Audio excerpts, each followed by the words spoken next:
Happy time zone, everybody. I will wait before I start talking to make sure everyone can hear me. So I'll get a couple of reactions from somewhere. For the record, yeah, I am aware that the banner on the channel is out of date. Apparently it says 54 out of 100. I honestly thought it still said 40 something out of 100, so the fact that I updated it at all. Okay, good. The fact that I've updated it at all, I'm actually pretty proud of, so woo, go team. I hope you're all having a marvelous Saturday/Sunday.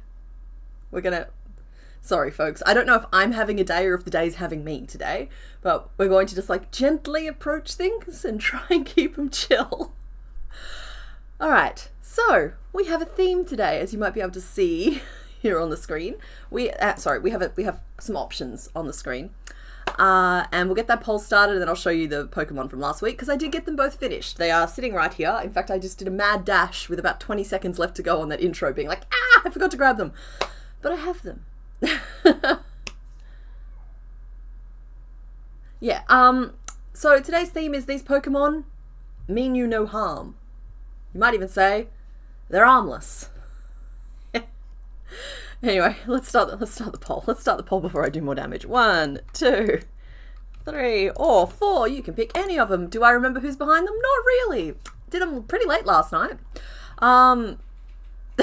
We'll just see how we go. You know what? I don't even think I picked the main color for these Pokemon. I think I picked their secondary or like even just their accent colors. So do with that what you will. Let's turn on the mini player. Where is that going to pop up? Over there. Cool. That's a good spot for it. And we'll turn off the biggin. Oh, my colors are not good there, are they? 1 second. Every time I gotta go in and manually adjust the exposure.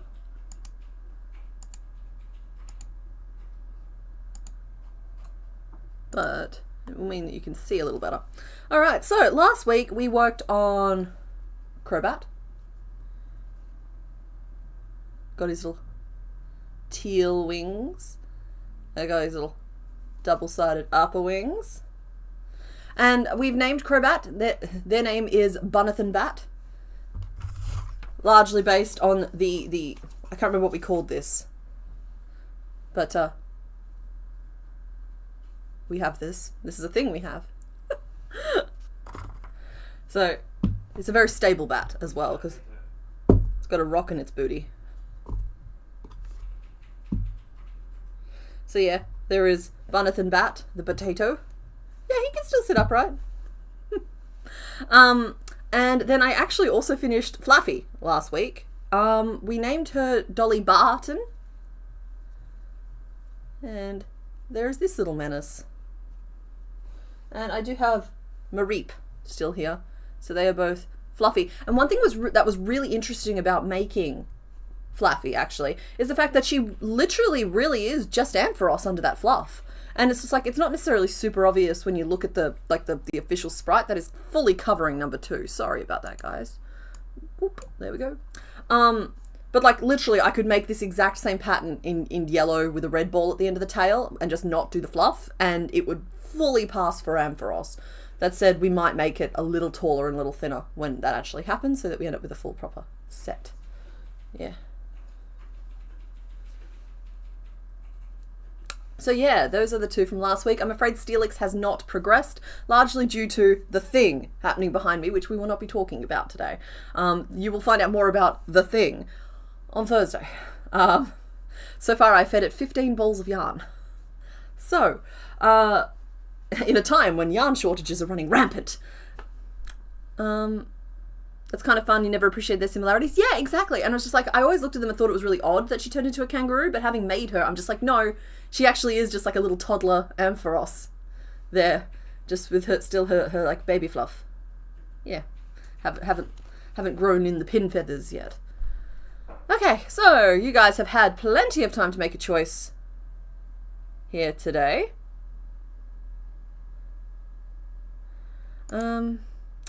Oh, it's still like twitching around a little bit, but I will swap back to the larger player and I will just take a minute here and pop the theme in the chat for anybody who arrives later.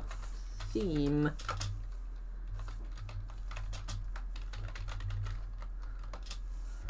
There we go. Today's theme is brought to you courtesy of my sister-in-law, who I adore. Sometimes it's fun to outsource the themes to other people. Mr. Bones has been doing some heavy lifting regarding the themes recently as well. Y'all, you don't get to name the thing. Put the thing out of your mind. The thing is not relevant to today.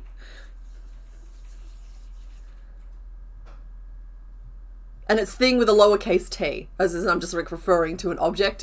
I don't consider it the thing.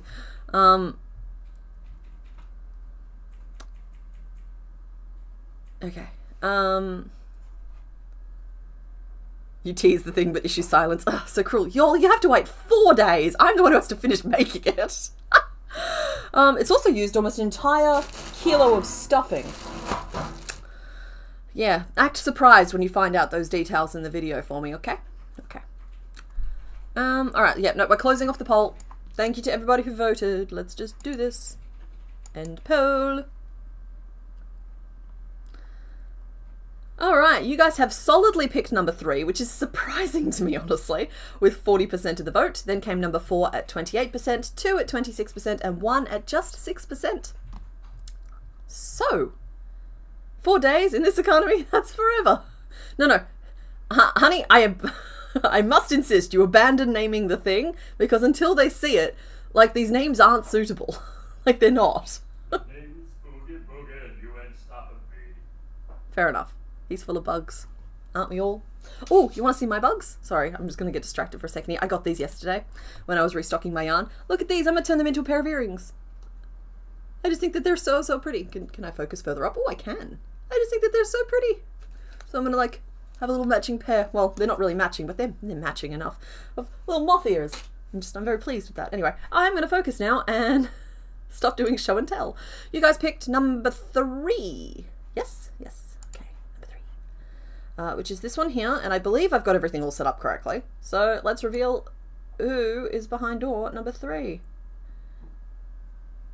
And you have picked the stingray fella. It's Manta something, isn't it? I'm so sorry. I know this is going to be someone's most beloved thing ever, and I can't currently remember its name, and I'm just looking for it now. Mantine! I knew that all along. Ah! Sorry. I'm so sorry. It's Mantine, there we go.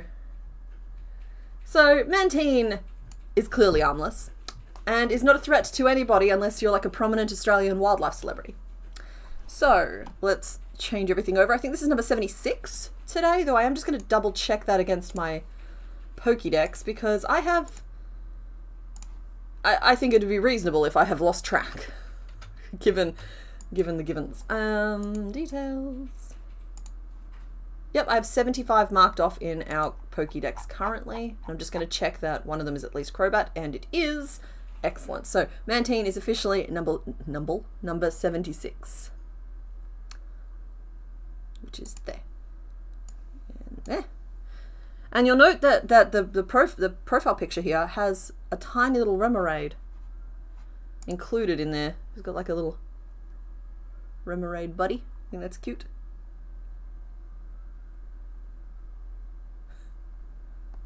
Yeah, he has a tiny Remoraid. It's very sweet. I like it a lot. The sprite, that's the word I'm looking for. The sprite has always included that little Remoraid. Hang on, I might have a slightly better res image here. For some reason, the one in my working doc was just not super good quality, but this one here will be the same quality. But there we go. See, we've got a little buddy under his wing. I just think that's really cute. What is that little Princess Bubblegum facial expression too? There are 0 thoughts. This guy does not have the brain cell. Oh, but we love him. That's okay. He can go right there. And we don't need this right now. Oh, yep, no, we're still good. We are still good. We're nailing this. Mantike making you realise Mantine has always been precious. I'm so sorry that I blanked on the name for a second there. I decapitated the sea pancake? Oh, right, I did, yes. Should we name his little buddy too? You are welcome to name the little buddy too. They don't, but I'm not going to say it's mandatory. We have, I don't know if we've named Remoraid actually.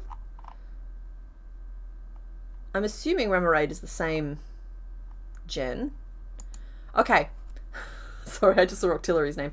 Remoraid does not have a name because he came up during the Soul Silver run, but we have named Octillery, and Octillery's name is Octavius Hot Doggington. Octavius Hot Doggington. So you are welcome to name Remoraid at this moment too, and he's just got a little cameo here. I'm not promising that we're going to actually add him into the final thing that we're making today. A little C-flap. Oh, and a general little hot dog of a body. A nugget, really. Then we can draw the wings to actually fit.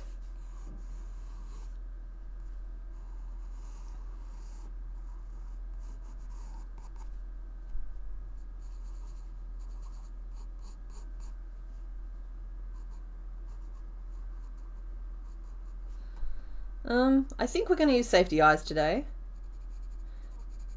It's going to make the expression slightly less vacant, but I do think it's the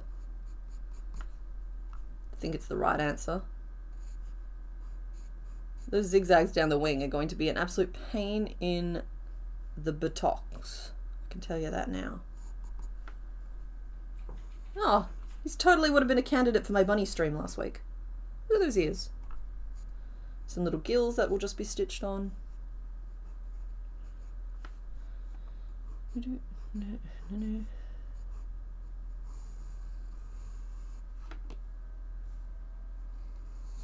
And a fancy little flap of a tail, which does appear to be a different shade of blue to everything else. And folks, I have to warn you, white is a color that I could not get yesterday, even though I went to 2 different stores. So that's it. I have 1 ball left on my shelf, and I have an active ball somewhere in the pile of the thing. So I might have to be a little sparing with white over the next few weeks. But that shouldn't impact this fellow too much. I'm thinking about white for his tummy. That's all. Oh, bye, Daiquiri. Sorry I missed you. Megapod it so it can have the friend that's already done. Memorandum's a funny autocorrect for Remoraid. Okay, Remoraid ended up about this big, so Mantine would have to be like this big, and I don't know if that's what we're signing up for today. I will draw his little friend under his wing here, though. I'm not making a teeny tiny Remoraid. That's my current stance. We might do like a little sausage that kind of can represent the Remoraid, but I'm not making a fully detailed little Remoraid-y fish. It's hard to see the actual details on him. I know he's meant to be a weapon.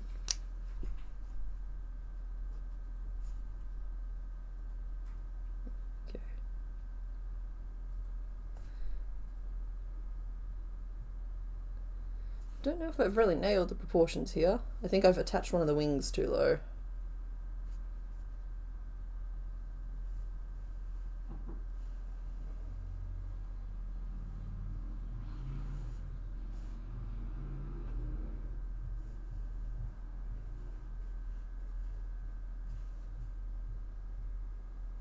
There we are.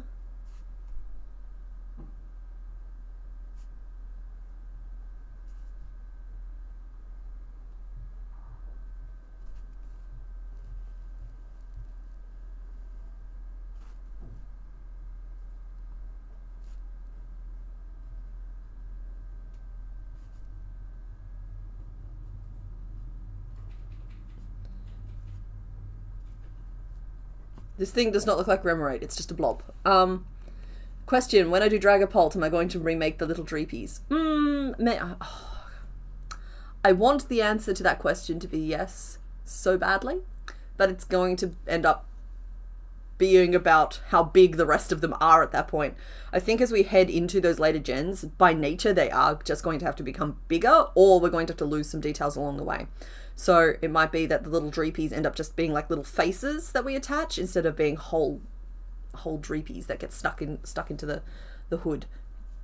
So we will see. I don't want to make any promises. I agree, however, that it would be really awesome if they were attached. So I think we're on the same page there. Okay, I've turned it into more of a potato than it actually is. I like to do a little comparison. I've nailed the angle on that wing, But everything else is kind of like, look at those facial expressions. It's like there is one brain cell between these two, and they've both lost it. They both think the other one has it. You want memorandum for Remoraid? Mr. Bones, I actually really like memorandum for the little guy. Okay, Mantine. How are we gonna do this? All right, I need to see this guy from above, I think. Perfect. Thank you, Loot. And thank you, Zenaris. And I think that's, sorry, the name has been truncated. I'm assuming it's Zenaris. It might be X1C12. All I can see is X. Sometimes when I'm streaming, it truncates names.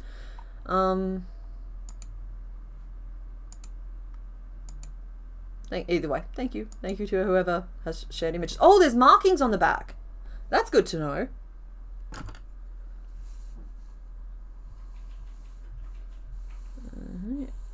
So if this is...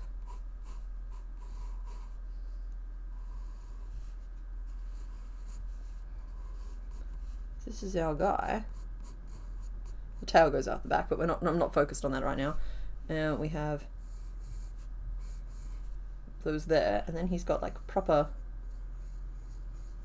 rings on him, bells on his toes, music everywhere he goes.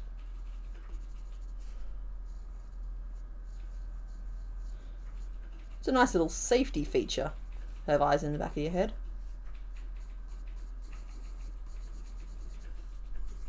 An approximation, which you cannot possibly see, but yeah. Ray looks like the Kyosol Parada. He does. Okay. We need colours. And this is going to be complicated by the fact that this wants a lot of like tonal variations in its blues. And I don't know if my yarn bucket is quite up to that challenge, but we'll try. This is another colour we're rationing. I haven't been able to get more duck egg in a very long time. In fact, I went to go get some online, and that's how this whole problem started. For anyone who doesn't know, there's a little bit of a yarn shortage with Marvel at the moment. I did reach out to Spotlight, and they are trying to restock it. They're not doing this deliberately. So hopefully that's reassuring to some. But then other people have heard that they are selling out, so who knows? What else am I stealing from over here? I don't think Iceberg is the right move today, and I actually don't think that is either. I think he's a cooler blue than that, and that's a warmish tone. You know what we need? We need some cloud. Maybe some sacks. Maybe if we lighten up his whole color palette. We need Twilight. That's what we need.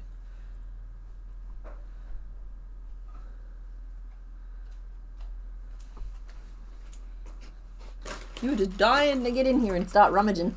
I can tell. And that's the cloud. So I'm thinking those two together. That's what they look like. This one? Yeah, that's navy. Yeah. He's a fish. Of course it's navy. He can sail the 7 seas. Yeah, I was going to say the one behind Mr. Bones, but I'm pretty sure that's that one. Yeah, there's two shades that could have worked for this. It's like Twilight, and I can't remember what the other one's called. But I think we'll go for this one because it's a slightly brighter tone, which I do think works nicely here.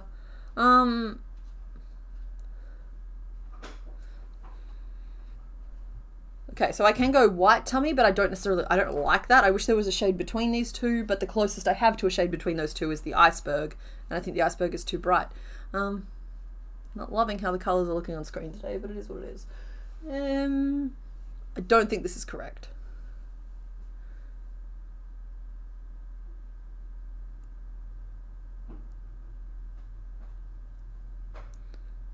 Twilight and Iceberg are the shiny colours. Okay, cool.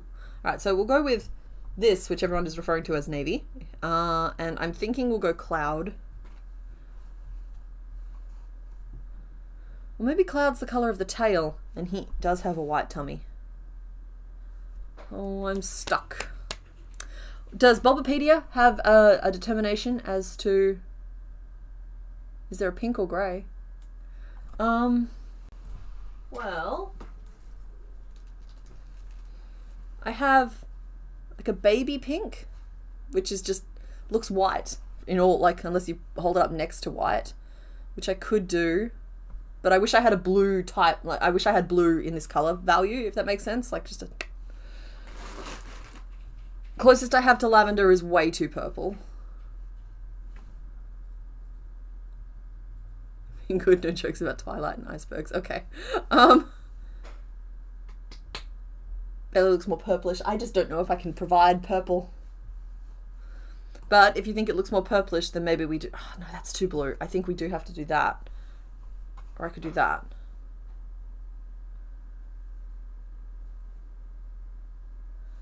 Why not a very pale, cool grey? Because I am unable to serve that. I am so sorry. They have 54 colours and yet it's never enough. That's the palest grey I have, and it's way, way, way too dark. And it's got a needle in it.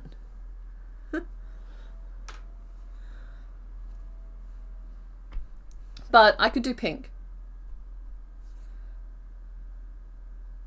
The tail is kind of silvery. Oh, is that why you're suggesting grey? Oof. I knew colours would be hard here, so I think that what we're going to have to do is take a step back from trying to make it accurate and instead try and make it match the vibe. And so I think to do that, we're getting rid of the baby pink. We're not doing cream. We're going to do... Bulbapedia does not say. Okay. This is what we're going to do. This is the top, this is the belly, and this is the tail. I understand it doesn't match the sprite necessarily, but I think once it's all made and put together, I do think it's going to read correctly. Pinkish grey underside. Okay. That's the last swap I'm making though. I don't know, that feels off to me.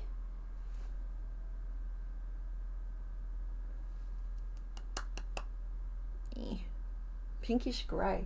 Pinkish grey. Like, Mantine is really the millennium Pokemon. It's gone full millennial pink on us.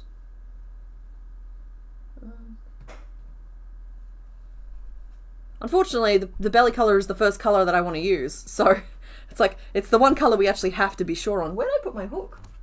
Oh no. Oh, okay, it's alright. I've got it.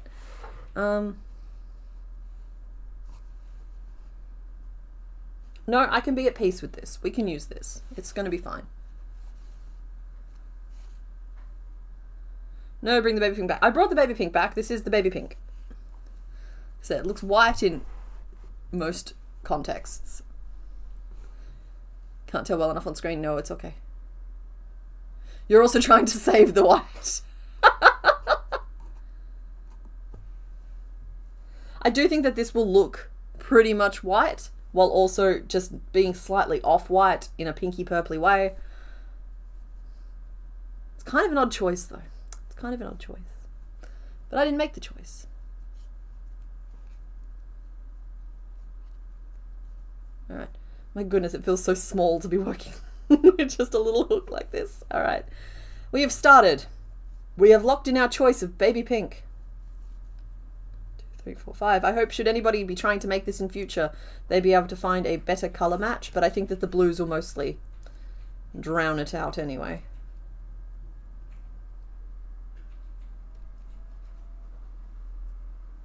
This can just be the blarge.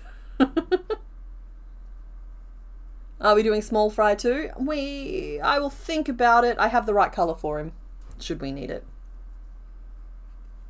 Because it's this. Like, that is the colour of the small fry. Like,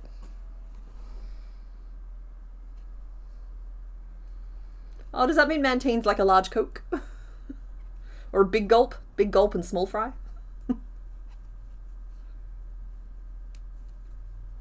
Just trying my hand at being involved. What's a blarge? Should I be saying blarge?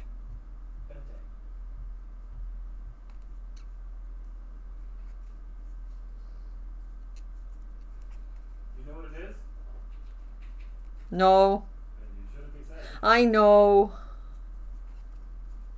Seems like such an innocuous word.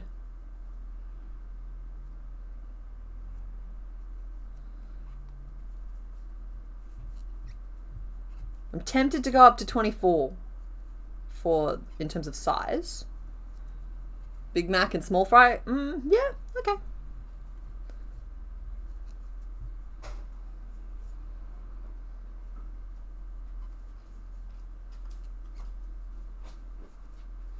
A Blarge is a 10-stringed guitar. Okay. It's a cybersecurity company. Okay. But it is also to drink a large amount, or to have a large amount, especially to drink. Oh, is it like a splurge, but like like a splurge?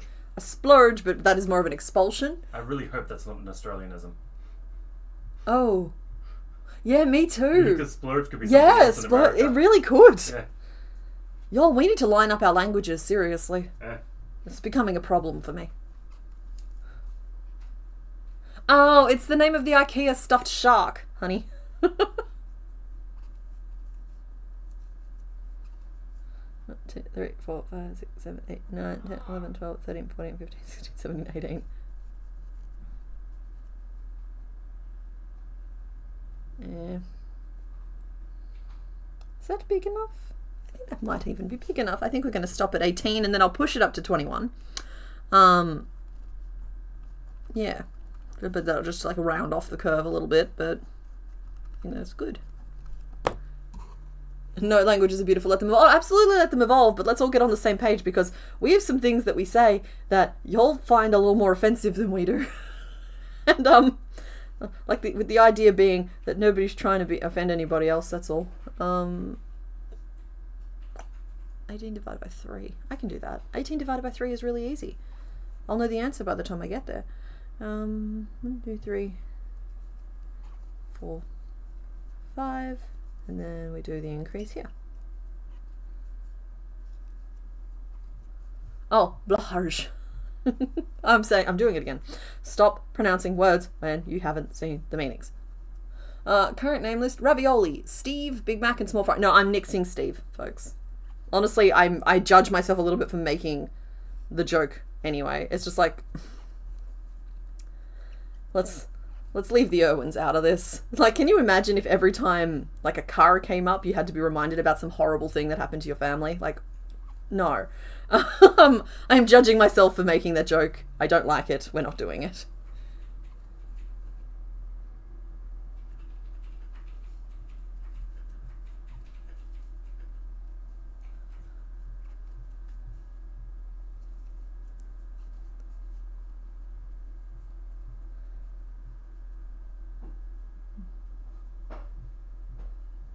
Okay, I think that's a good sized face. We'll pop some little eyeballs in, and today's eyes are brought to you courtesy of the bugs. Bugsmas. I finally found my old like bag of bugs. The development bugs, not the finished bugs, and reclaimed all their eyes. I don't snap the backs on of the when I'm pattern designing at that level because like they all need eyes so I can tell if they're in the right spot, but I end up with like 5 to 10 of each sometimes, and I don't want to go through 5 pairs of eyes. So the eyes kind of move around a little bit. These are not far enough apart. We need that wide face. There we go. The little mouth can go right there. Excellent, excellent. Yes. Yes, yes, yes. And now we need to do basically a seemingly endless number of rows of 21.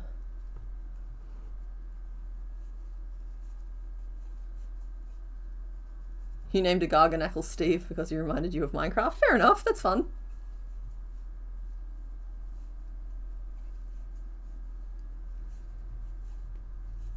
I won't snap the backs on yet because they might move, but sometimes it's nice to be observed and perceived, and sometimes it's the thing that I want to avoid at all costs, so.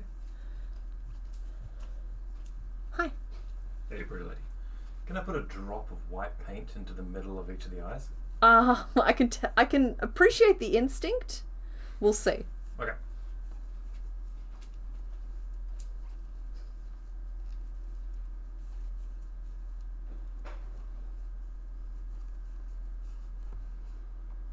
No. I'm up on a TV. Hello. You saw a Fishmas tree on Insta, so I'm going to start campaigning for Fishmas this year. Okay. The problem with Fishmas is that I have kind of a patchy history with pulling off their designs. Like we were pretty close to having a catfish in last year's 12 Days of Mischief. But I just couldn't get it to the point where I liked it. And that was just one fish. And I also like to provide a variety of different shapes, not just like slight tweaks to existing shapes. So fish are kind of tricky in that regard because they're all... An experienced crocheter could take one fish and turn it into most fish, in my opinion. And I try to bring a little something new to the table. So Fishmas, you don't get me wrong, if you stir up enough support for it. Reclaimed Whose Eyes? My development bugs from 12 Days of Bugsmas. I found a bag of old half-made bugs and a lot of them had eyes in them. I've got like, and I can tell that they're old because they all still have the little stumpy little stems, whereas my eyes these days have long stems. So it's not carbon dating, but it's almost as accurate in telling how old the eyes are. Anything is a fish if you believe hard enough. True. You'll never stop campaigning for cryptids. Y'all, it's April. We did this last year as well. We can't start talking about Christmas in April. People don't like it.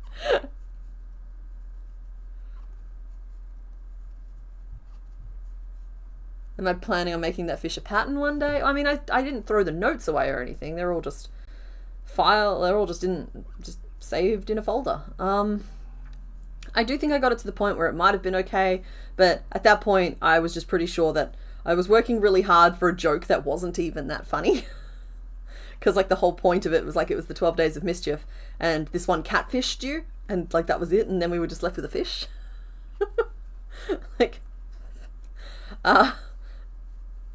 So yeah, I kind of abandoned ship on that one. I'm trying to remember who I replaced it with. It was probably the goose, honestly. I don't know. If you watch the recap to that I do, I probably mentioned specifically which one it was. Might have been the chameleon. Can we talk about Christmas in June? Once we start hitting July, I will allow it. But like, by all means, you can still pitch themes. I'm just registering a complaint about wanting to plan Christmas when I'm still just like barely keeping my head above water in April. The rat? Oh, it was the rat. It was Beetle Makes. It absolutely was the rat. So yeah, you guys wouldn't have gotten the little mini rat if we had kept the catfish. And I do think that it's a change that you guys would have appreciated. Oh yes, we do all become crab. Crab. Yeah, and besides that, it is, I know it's too early for planning 12 doc because like it's I like to move on to the next thing, like, and with 12 doc, it's actually like a real challenge in terms of discipline for me because I have to live with what feels like one project. I know it's 12, but it feels like one project for 2 months because I knock the whole thing out. Like I do all my designs and stuff in November and then I film it all, and just like it's not the way I would recommend anyone else do it, but it's like I can't focus for longer than that, and even then I'm asking a lot of my poor brain to focus on the same subject, which feels like the same subject, for a whole month. It's like if we start now, I'm gonna be so burned on it by the time we hit September I'm gonna decide not to do it. Convergent evolution, miss. I don't know about that, but I have been thinking about doing prehistoric because like I feel like I get a lot of dinosaur requests, but also like Cambrian creatures could be fun to sprinkle through. Anomalocaris? Anybody? I think I'm saying that correctly.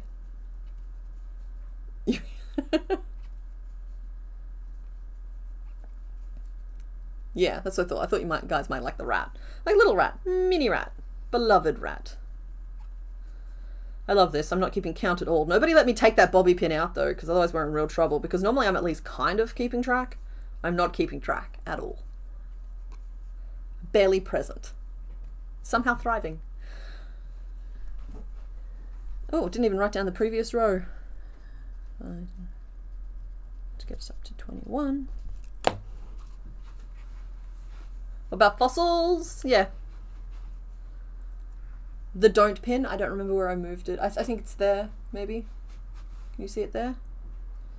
That said, I'm not putting it in. It'd be too big. But I do love my don't pin. I'm going to wear it as a hairpin. So just so people know not to try. Just don't. Don't take the bobby pin out. Thank you, Courtney.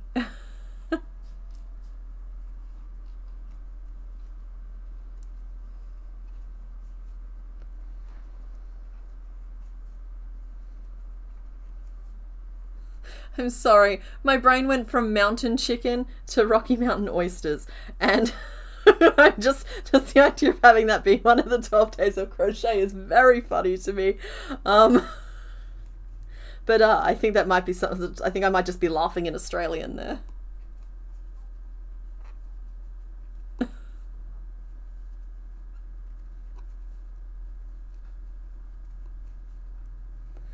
You have a friend group that this will be your 3rd annual DOC friend crochet along. Oh, I love that. I love that I'm part of a tradition. Yeah, no, like I fully intend every year to do it, right? And I did not see this subject coming today, but that's fine. It's like my intention is to do it. I still think that 12 days is too long, but then I always get to the end and it doesn't seem to be too long enough. And there's always someone helpfully suggesting, and like, forgive me, if you're somebody here who has made this suggestion, know that I receive it in the intended way. I know that I'm receiving it from someone who is excited and is genuinely trying to help. But every year I get the suggestion, why don't you run this from December 12th to December 24th so that it finishes on Christmas? And the answer is because I don't want to work all the way up to Christmas, including Christmas Day. And they're videos that can't be set up fully in advance. A lot of work has to happen day of for the photo montages at the end specifically. And like I get that, like, for some people it would work better for you guys, but it's not sustainable for me. So that's why we do it in the first 12 days of December. And then y'all can just start it on December 12th if you want to and don't take it from there.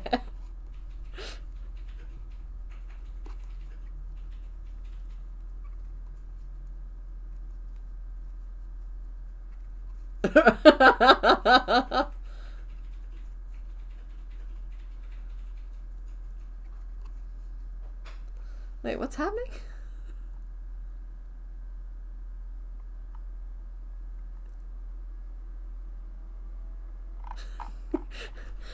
Bunny Badger, you need to go charge your phone. All right, this is me authorizing you to just stop whatever you're doing and go charge your phone.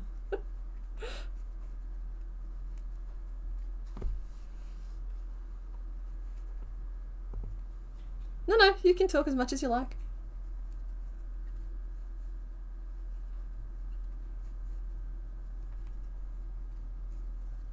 You love that it's in early December, it starts the season of fun. Well, it's kind of, like, if I could, I would put out a video every day, right? Just exploring something new every day. That's not sustainable. I would put out 2 videos a week. That's not sustainable. These days, currently, with the kind of ideas I'm having and the things that I'm interested in, even putting out 1 video a week isn't sustainable for me. And I'm trying to keep an eye on this because we've ticked over the dreaded 5 years, everybody. We're well into our 6th at this point. We're about 5.5 years old as a channel. Oh, maybe not as a channel. No, we're about 5.5 as a channel. My first pattern went available on Etsy on the 20th of April, 2020. So, in April sometime in 2020. And then I started the channel. I made the channel in July, but my first video I think was either very end of July or first week of August. And I'm very aware that the average lifespan for a YouTube channel is about 5 years because people get bored, they burn out, they don't make it, they have to go. And so, like, I'm just trying to find ways to keep this going. Because, like, I'm still enjoying it when I don't let myself get into, like, a real tizzy. When I don't bite off more than I can chew. But then it turns out that I'm just a creature wired to bite off more than I can chew. Can't help it. Jaw on hinges. Gonna try and chew it. So the answer to that is, okay, well, we try and adjust the schedule to fit then. And so that's what we're doing this year. Last year I was trying to be really consistent, which was fine until October, which we will not speak of. And this year I'm trying just turning the schedule down a little bit, but turning the ideas up a little bit. Hence the thing. Who has played Hollow Knight and Silksong? I haven't played them yet, but I have purchased Hollow Knight and I have it there and I intend to play it. I have intentions to play it. What you need is the ability to freeze time, do all your crochet and recording in a single afternoon. Yeah, but honestly, sorry, stuffing bag. Honestly, one of the biggest time sinks can be the editing, and I can cut down on how long editing takes if I put enough forethought into the project. Like, I've got, come here. I've got magnets everywhere. I have this, which is like an outline of the project. Now, that doesn't mean it's doing the project for me. What that means is that, like, as in like the thing I'm currently working on, what that means is that, like, it reminds me, you need a shot from this angle. It'd be funny if you included a shot from this angle. It kind of, you have to have like the voice of the person producing the video and editing the video in your head at the same time as you're there just letting the chaos unfold. It's like, you'll notice a lot of my videos are from like one angle because I set my camera up and just kind of go, which is fine and all, but sometimes it's a little bit interesting to like remember to film from a few different angles so you guys can see better. Anyway, that's just production talk. We didn't have October that year, exactly. Now, are these eyes too far apart, or are they the perfect apart? Keeping in mind that his little head dippy will go down like this, and his little face will go like there.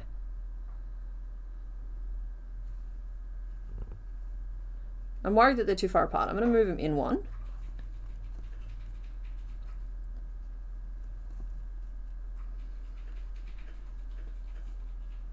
No, those are definitely too close together. Far apart is better.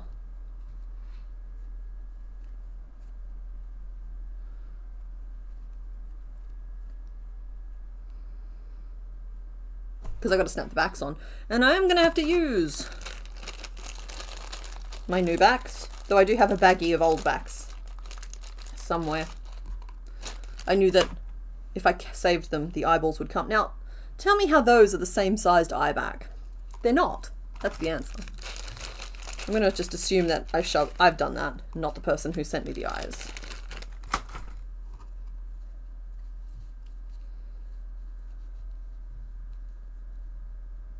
His throat derp, you feel excellent. Yes, no, he does need the little widow's peak. I agree. There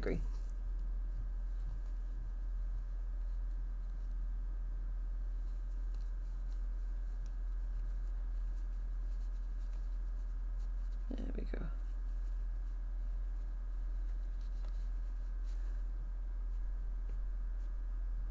Wee. Yep, cool. It passes the wee check.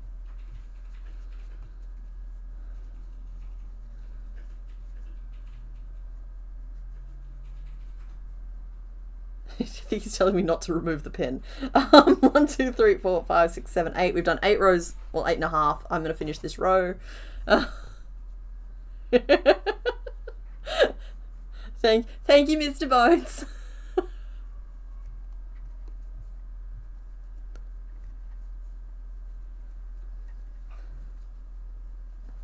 Just get back around to the start of the row.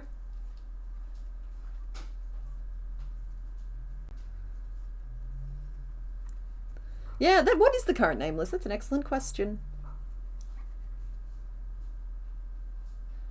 The current name list is ravioli and Big Mac and small fry. Yeah. As in like Big Mac, small fry. Yeah. I get it. And I'm not sure about using Mac because I feel like a direct reference to McDonald's kind of feels odd to me. It's not necessarily a direct reference to McDonald's. Like Big Mac is like a name for a large man. True. Mm. True. Yeah. True. Tends to be salt of the earth. Works on a garbage truck. Mm. Yeah, colossal Macintosh. Yeah. Yeah. The kind of person who's so large that calling him tiny would no longer be amusing. No, that just gets funnier the bigger they are. Okay.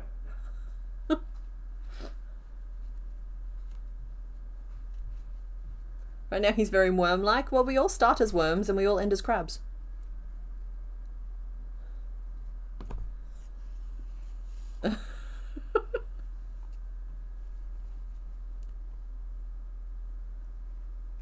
That's rough, Hurry Chi Crochet. You had fun earlier working on eye placement for your bee design. A bag full of 20mm domes and end up going through half the bag looking for a decent looking pair. Was it just that they don't match? Because I admit that's not a problem I've ever really had.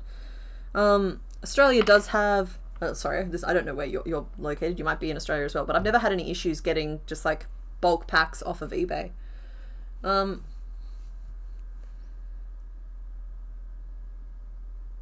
I would absolutely still love him if he was a worm. Yes.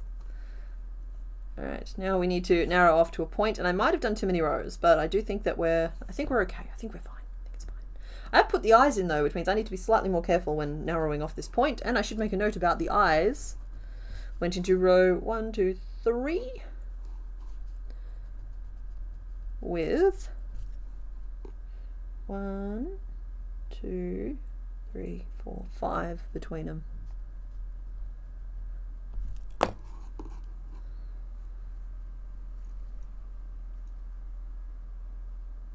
That's where my decrease goes there. 1, 2, 3, 4, 5. Decrease 1. Okay, so it's 4, then a decrease. 1, 2, 3, 4, then a decrease. And that should keep things on the level. 4 single crochet, decrease, and then 1. Experienced a little bit of minor drift. Oh, not dazed. And also, hello to the replay gang. Thank you for joining us.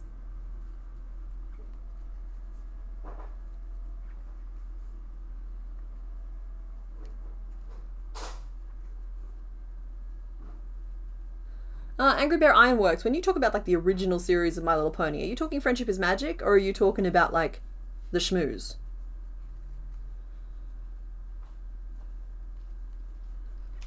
Four, 5.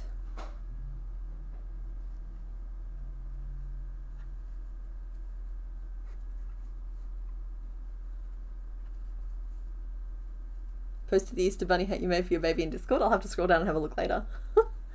1, 2, 3, 4, and 5. Flapjack and syrup. Why does that feel like it's from something? Like, don't get me wrong, I know that's from breakfast. But like, it actually feels like character names from somewhere.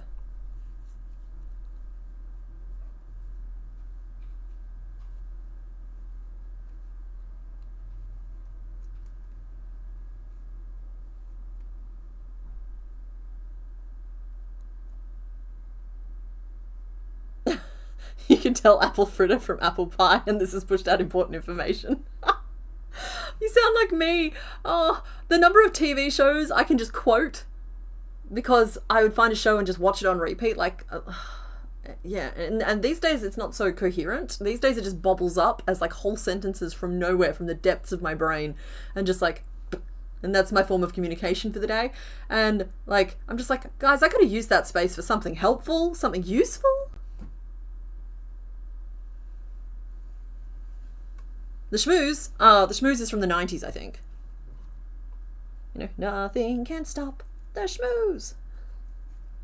It's the My Little Pony movie with the Flutter Ponies.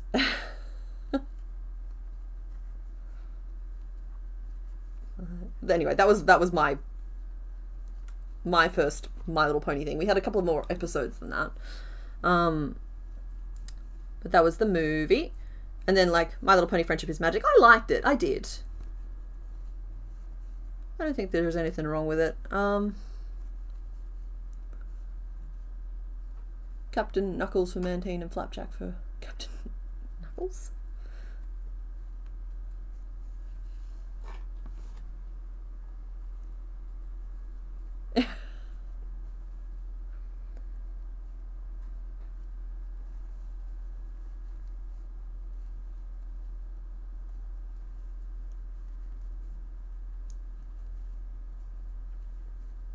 Okay, I don't know what I did there, but I did something. 1, 2, 3, 4, 5, 6, 7, 8, 9, 10, 11, 12, 13, 14, 15. Excellent. The current name list is a little bit disparate, honestly. Oh, Ravioli, Big Mac, and Small Fry. That's what I mean. It's like, I feel like a lot of names have been discussed, but very few of them have kind of made the formal list so far. So, now's your chance. If you've suggested a name, don't assume it's been rejected. Pitch it again, and Mr. Bones can go through them all from here. We're not naming the thing. We're not talking about the thing.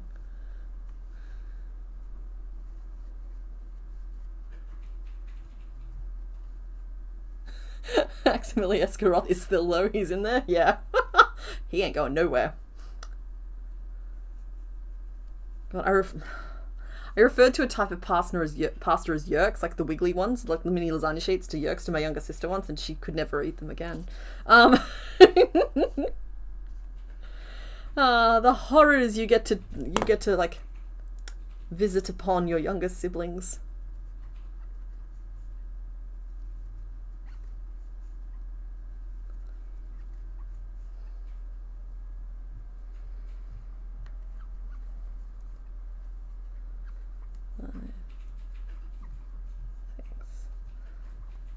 Seven, 8, 9, 10, 11. Yeah, so I'm just doing 3 decreases per row to narrow us down to a little bit of a point here.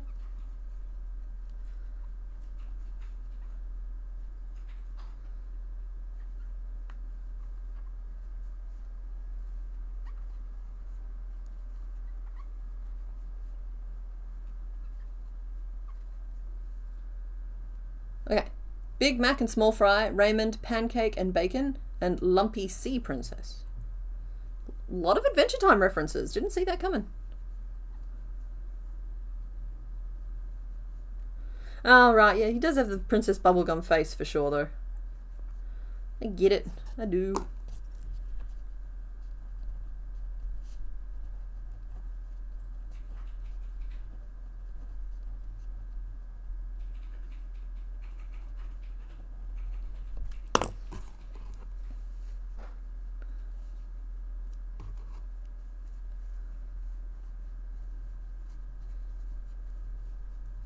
Yeah.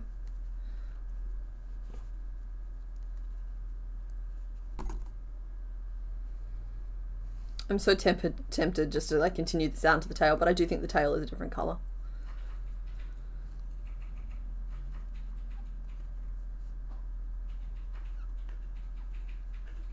I liked Memorandum for Remoraid. Where'd Memorandum go? Oh, that was cute. I was sitting here trying to remember the name that I liked. It turns out it wasn't for the Pokemon we're making today after all.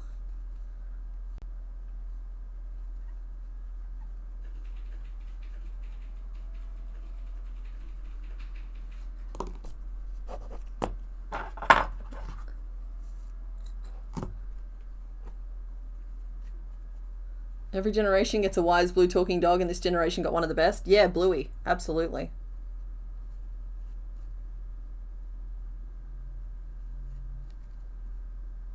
That's a good show.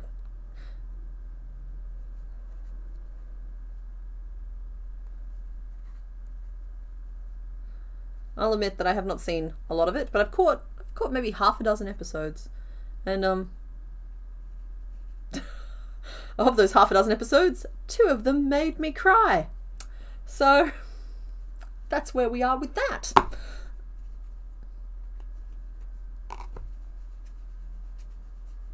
Settling the stuffing. I'm not taking it for a joyride.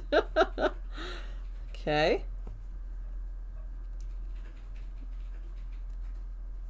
Alrighty, so you need your little like whoop, and you need your little face.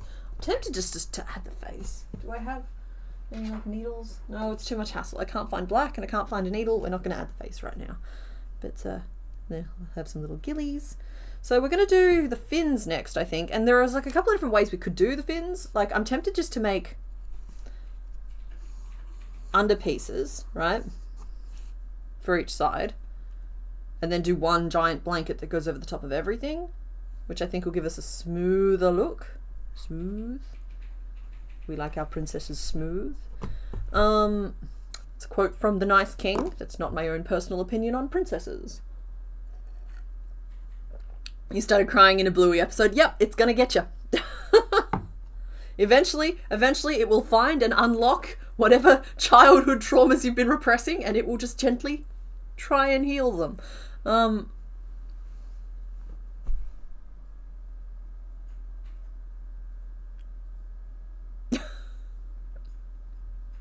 Yeah. I'm staying away from that. Andy's out here thriving, living their best life, still uneaten. Sea bean is cute. I like sea bean. Or, sorry, and my other thought was that I could make the jacket for like the top and then do the flippies as separate pieces. Either way, we do have to progress. We have to do something. And something we shall do. Let's see, you're this big, so we want your flippies to be... How proportionate would you say they are? I'd say each flipper is about the length of the body.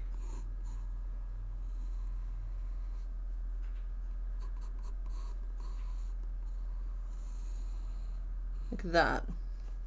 Yeah. Drawing it to scale can save me some hassle later, because now I can just like fold it up.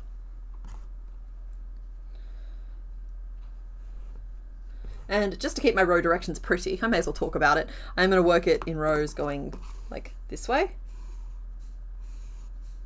Whereas it could easily be worked this way, but then we'd end up with an end like stranded out here and the rows would run the wrong way. And I'm a bit of a row direction snob. Imagine a giant fluffy Mantine amigurumi. Could be cute. Looks like the balloon your mother gave you for the science project when you were 7. At the time you were really mad that she was apparently hiding a stash of tan balloons in the house for some reason.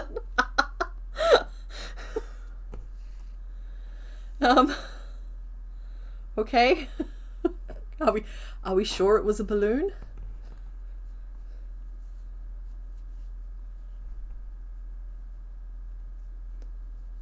Three, 4, 5, 6, 7, 8, 9, 10, 11, 12. Now I know I'm not the first person to say this, but I just saw the name Sean Bean in chat, and it's always funny to me that it's neither Sean Bean or Sean Bourne.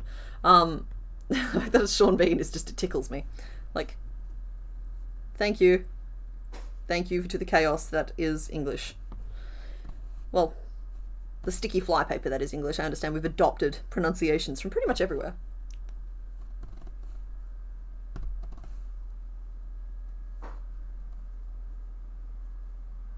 One day you were 12, you just jumped down the stairs and went, oh my god, it wasn't a balloon, was it? 1,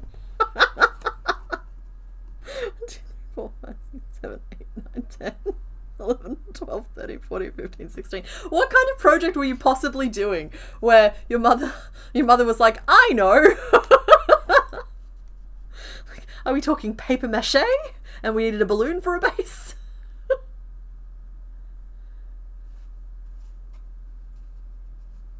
Yeah, anyway. 1, 2, 3, 4, 5, 6, 7, 8, 9. Why can't I count today? 1, 2, 3, 4, 5, 6, 7, 8, 9, 10, 12, 13, 14, 15, 16. There are 16 chains here. So I don't know why I wrote down chain 15. We clearly chained 16. Now we're going to turn and we're going to do 15 single crochet. Hey, backup computer cord, welcome Bunny Badger. Now you can taunt Angry Bear Ironworks where we can all see.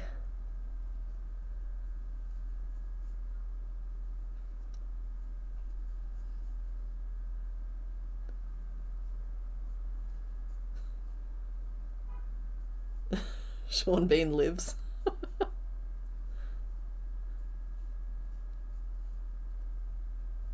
Oh my goodness. Your teacher was really weird about it. So wait, this was for like a school you took it into class? Wow. Wow. Sorry, you were on a time crunch and had to make a barometer, so you took that barometer with its weirdly pointy tan balloon to the science fair. This is just going to be our daily reminder that parents out there are doing their best, okay? Like, that is an event that could have dramatically impacted the rest of your school experience forever. But, again, parents, they're out there. They're in the trenches. They're doing their best. They're all humans. This is their first time here as well. Everyone's doing their best. 1, 2, 3, 4, 5, 6, 7. 8. And then we'll do a little decrease.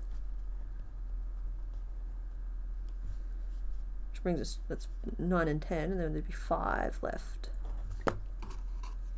Can I be bothered making my stitches all face the same way? Yeah, okay. Alright, we can. I need to practice it or I'll lose the muscle memory. Even if this is going to be tucked up underneath.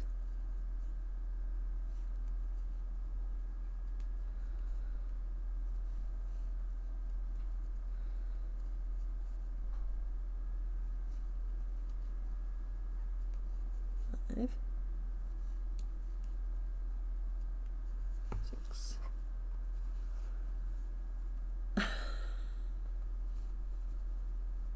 No. My wows and my surprise, Naked Nora, were not directed at your behaviour. That's what I mean. Your mother is probably a wonderful, wonderful woman. I've obviously never met her. I assume I've never met her. 1, 2, 3, 4, 5, 6, 7, 8. But yeah, that's what I mean. Just like, parents are doing their best. It probably felt like a perfectly reasonable decision to her at the time. Can you imagine if that happened today? Oh my goodness.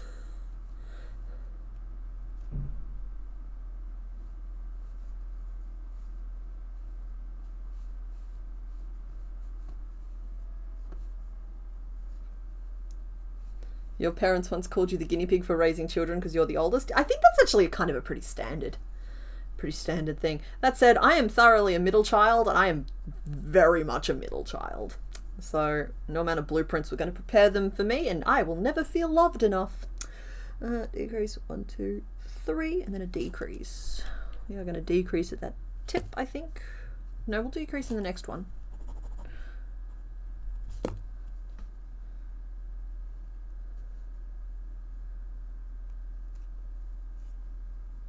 Well, I don't think I've met her. Don't get me wrong, I've met a handful of people in my life. How am I supposed to know if I've met her or not? I'm going to go ahead and assume I haven't met her.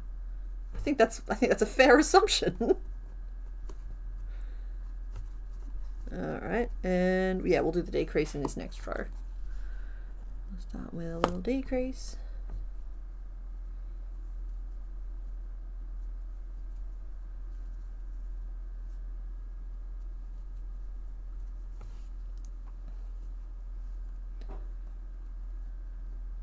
You're the only boy, so it didn't help them at all. They just kept trying to have another, but gave up after number 6. Just a handful? I don't get out much, Bunny Badger. I did my year in a call centre. I did my 4 years in retail, not in that order. And after that, I kind of made it my business to get as far away from having to work with the public as possible. Until I ended up here, in my spare bedroom, where my interactions with the public doesn't feel like such a dirty word when I'm referring to you lovely people, of course. Yeah, through a webcam.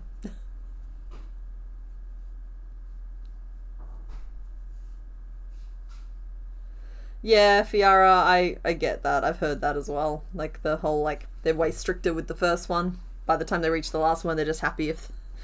Yeah. That makes sense. So KCK, none of us get out that much more, out much anymore either. Gotta make the most of the timeline we have. 1, 2, 3, 4, 12? 12. Okay.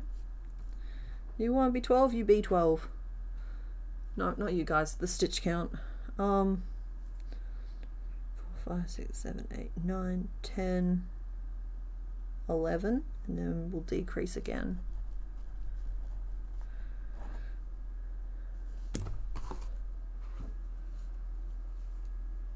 Trying to bring some sophistication to these wings. They could have been done a lot faster and a lot simpler. But they haven't been. I suppose that's technically down to my choices, but we don't point fingers here.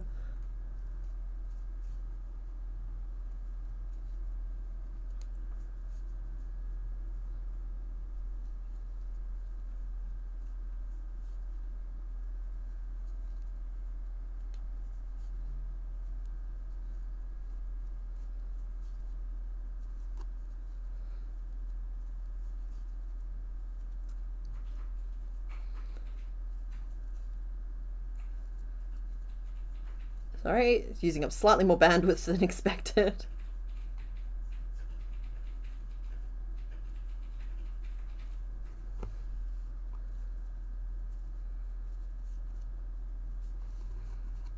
Alright, I think we're making this shape pretty nicely.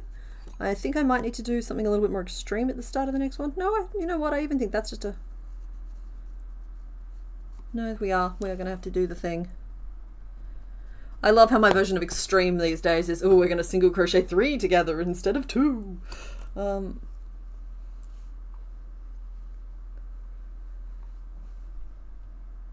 Yeah, Damper, that is a whole thing, to be the oldest of your mother's kids and the youngest of your father's kids. I'm just like, so you were both overparented, underparented, and ignored, is the vibe I'm getting from that, because that's like the whole, all 3 experiences right there.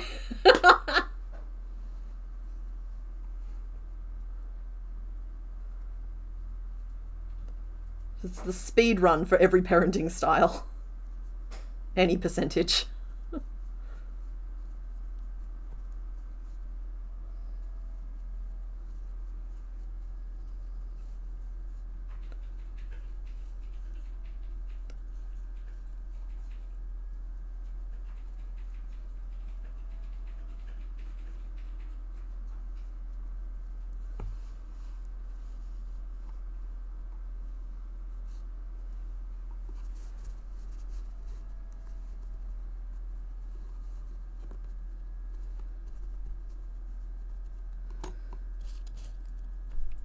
Didn't keep count.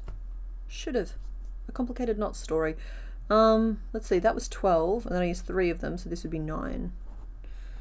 Then we're going to go 8 and a decrease. This wing is taking a little longer than I thought it would.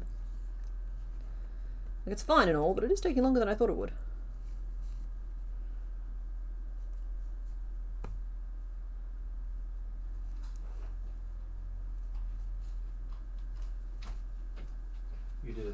What did I do? The thing with the punchy and the glass breaking and oh no, my aquarium's on the floor. Mantis shrimp? Yes, with the frills on the sides and the... I did. Yes, they were spiky in some way, shape or form. They were. Do that for the fin bits where it's got a strange pattern. I was honestly just going to like embroider on those triangles. I think it would take no time at all. Yeah, that makes sense. It'd be fast at this size. Okay, cool.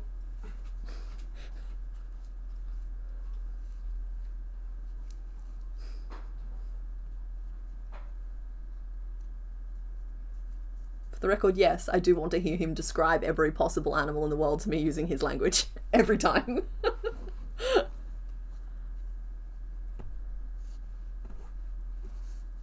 Okay, are we getting closer? We'll decrease at the start of the next row as well. Getting there.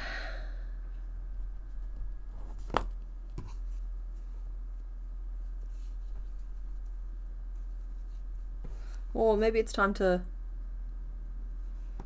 No, we're not quite there yet.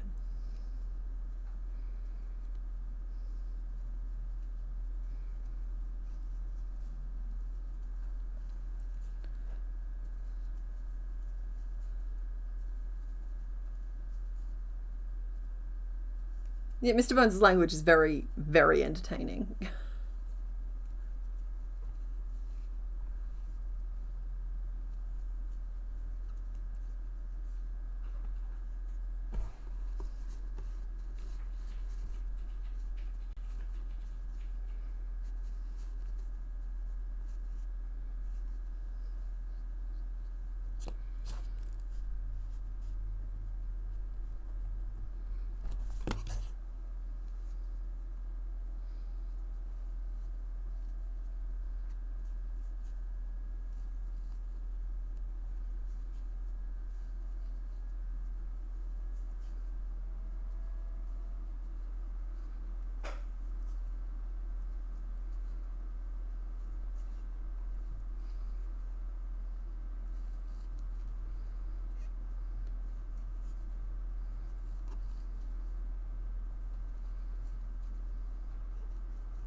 Okay, and then we'll just stitch back to base. It'll be fine.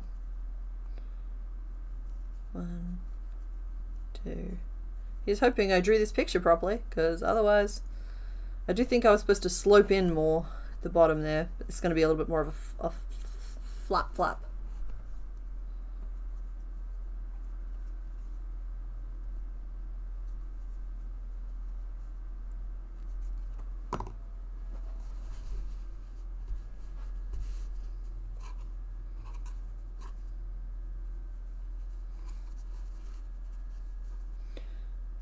Did I make your wings too wide? Or is that kind of perfect? I'm glad I took the time to make the rows run the right way. I will say that. Nailed that. Call this the underwing. And I will do them as separate pieces. I can line the rows up okay, and it'll be easier just to make that piece again in dark blue than it will be to try and replicate that shape on either side of a piece that's also curving around a body. It's a potato moth. It is a potato moth. Tori.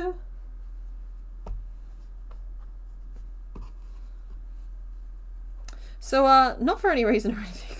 Sorry, guys. I'm not teasing your purpose. It's just occurred to me that I have a wealth of information at my hands here, and I should use it. Hypothetically, when you guys are working with really large pieces that, like, sewing pins are not really big enough to pin together, do you guys have anything you use for that? Because I'm tempted to try use wooden skewers, but I also think I might be overlooking something obvious, and so if you guys have any suggestions, I'm really, really open to them, and you'd be saving me some trouble.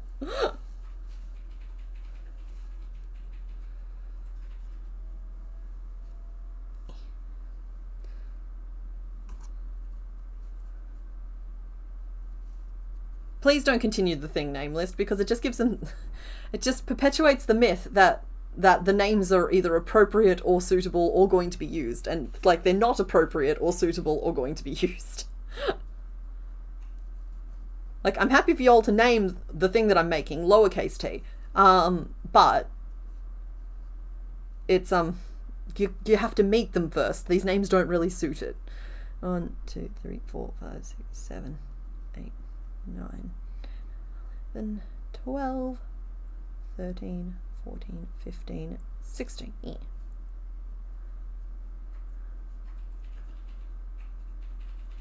The giant crochet hooks, maybe? Extra hooks or toothpicks? Toothpicks wouldn't be big enough.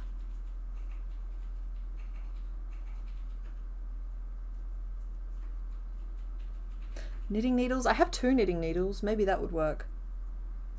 I might just have to, like, I want to call it based stitching, but I don't know if that's what it actually is, and just like tack it into position and then go back through and do my proper stitching. Wire? Maybe? Chopsticks or knitting needles? Yeah, clips wouldn't work for what I'm doing. Thank you. These are all very good ideas. I actually really appreciate it. You know, people who use some crochet pins that look like hashi sticks? You know what? We probably do have some chopsticks. If it was a little smaller, I'd be using bobby pins and like clipping them together that way. But it might just be one of those things where I just have to assemble it and form it as I go. Pipe cleaners sound good in theory, but I don't think they're up to the task of what we're talking about, I'm afraid.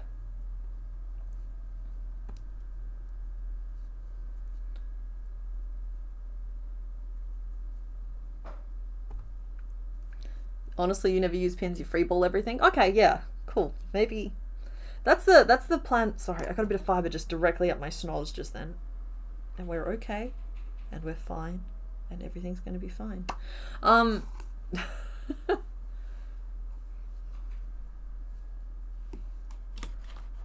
scrolling. Okay, yeah, so Mantine is beloved. Saw the Fishmas tree from a while back.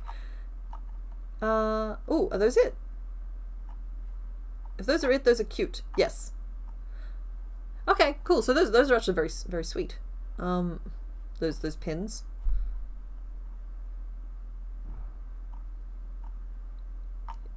They can't eat teeth. I don't know what we're talking about, but human teeth have 36 calories in them each, so somebody has eaten them at some point.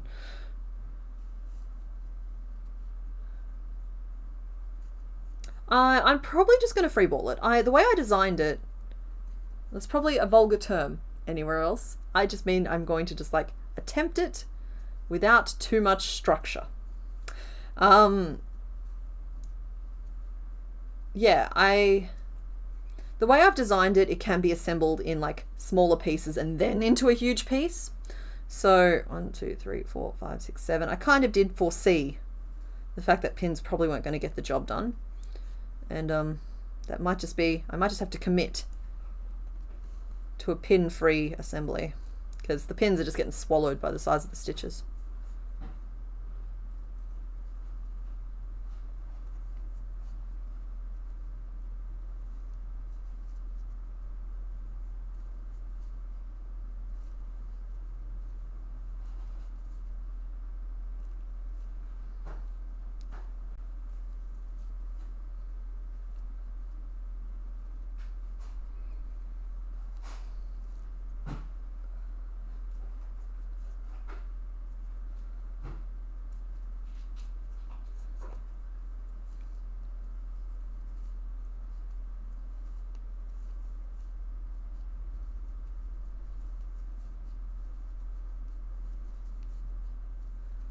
What are we doing for time? Okay, we've just ticked over the hour point. We're about an hour and 20 minutes in.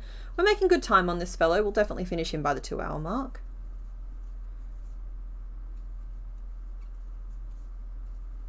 I won't make both flippers today. I feel like that's a waste of our collective time. Unless I like... If we still had an hour to go in our allotted 2 hours, I probably would have, but we'll see. We'll see where we're at with it. I do like to put 2 hours into each of them. 11.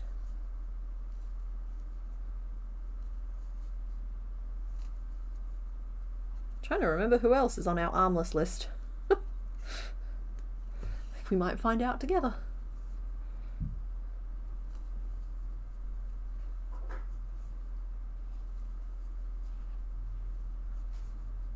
Mr. Bones, just in case you're trying to make pins for me out there, please know that I don't think they'll be fit for purpose. I am open to being surprised, though. I can hear you scuttling around. If you're making something else, though, please ignore this.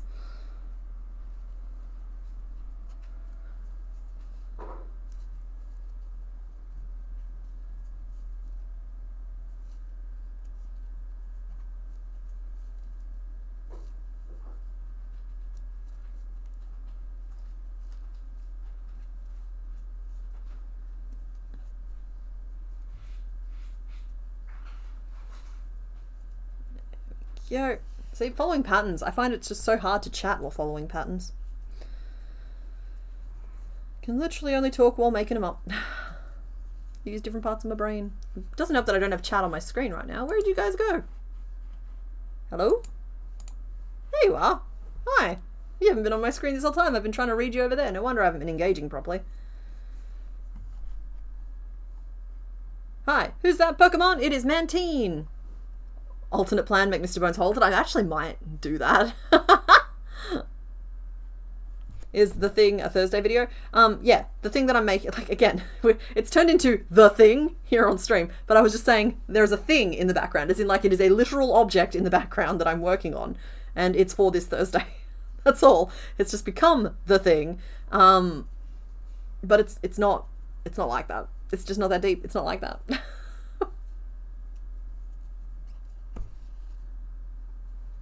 Your brain just mixed up slugs and snails and you can't remember which you wanted to make. Well, start with a slug and you can always make it a snail.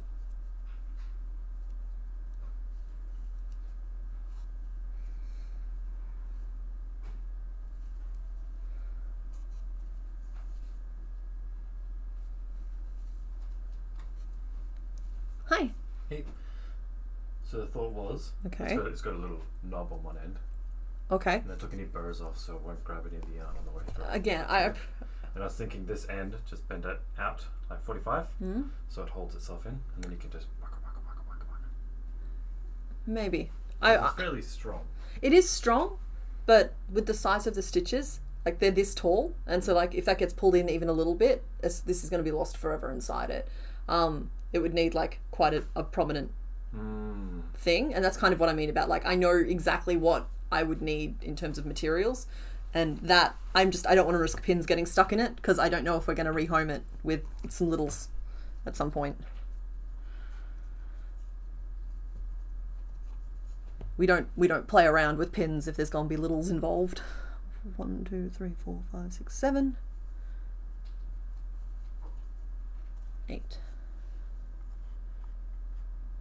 Oh, could I use my bobby pins to hold the two pieces? Yeah, I will do that in some situations. It's more that I can't pin the pieces together to get an idea of what it's looking like, but that can be part of the fun. That can be part of the fun. And y'all, once again, on Thursday, I need y'all to act surprised when you hear me repeat all of these thoughts again on camera, because these are good, interesting thoughts, and they're telling the story of this thing that I'm making.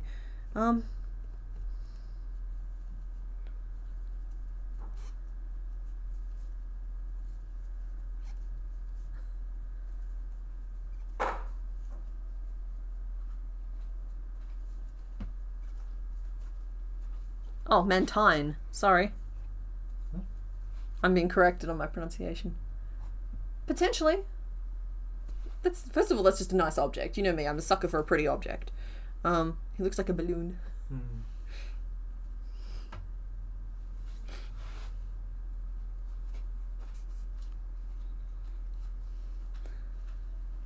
Fluffy has a balloon now. Or I'll crochet a tiny net so it's Fluffy's catching butterflies.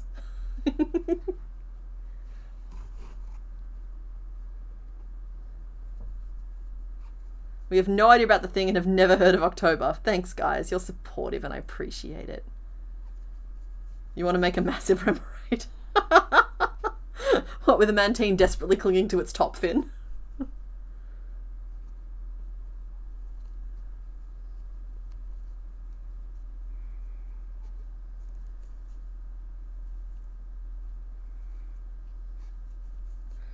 Two, 3, I don't remember where I'm up to here. 4, 5,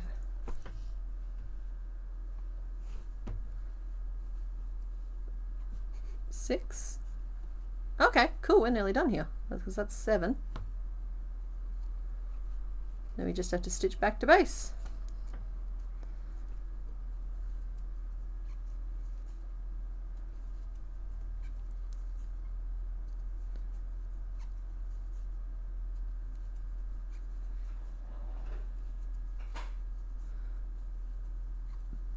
Yeah, I think I was going with Mantine because of marine, but that's fine. Like I never let it be said that I can't take a correction. I will attempt to remember that it's Mantine. Okay, so second layer of the flap flap.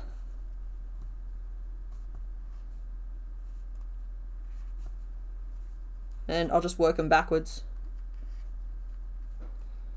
for the other side. I've got to say, the dark blue layer makes it look a lot bigger.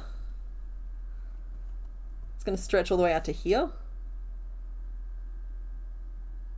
It's a sizable little guy. All right, well, we need to do the same thing for the top of the top of it now. Let's call that the cape. And we're going to start right there in the middle of the face, I think. Oh, do I want to go around the edge? Because then it'll look neat. Or do I just sort of trust my stitches to be okay? We're going to chain 2. And we're going to ink 3 straight away.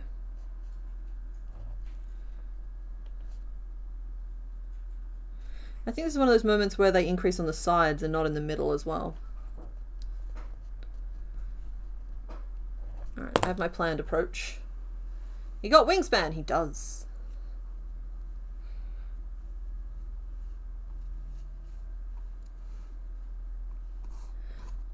Wait, Illumize's official pronunciation is Illumise?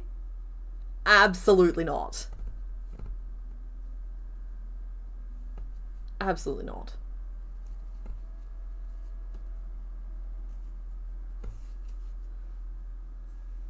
I sounds like your E for me. Wait, was that regarding Mantine or Illumise? Illumise. Wait, we only needed 2. Why are we doing 4? In this economy? Giving out chains for free? No.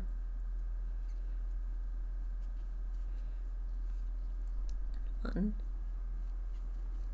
2, 3. And we turn.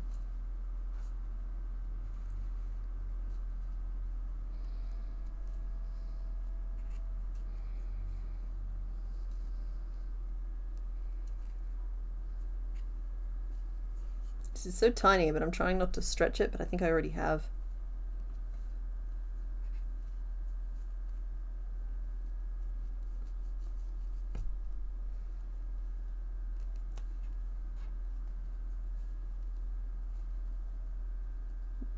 There we go. There we go.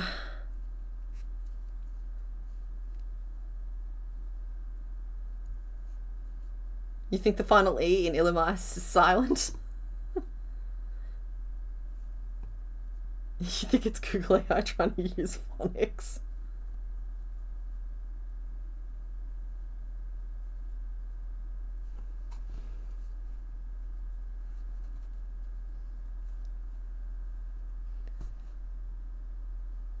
Not bad so far.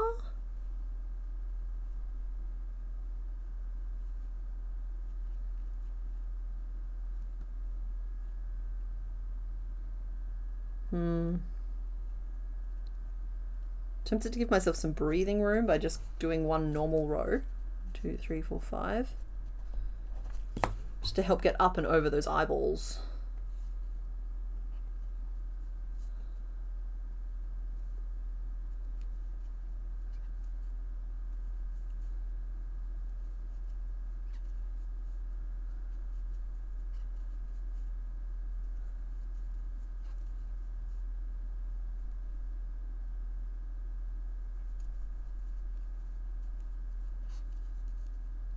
I'm pronouncing Illumise different every time I say it. Yep.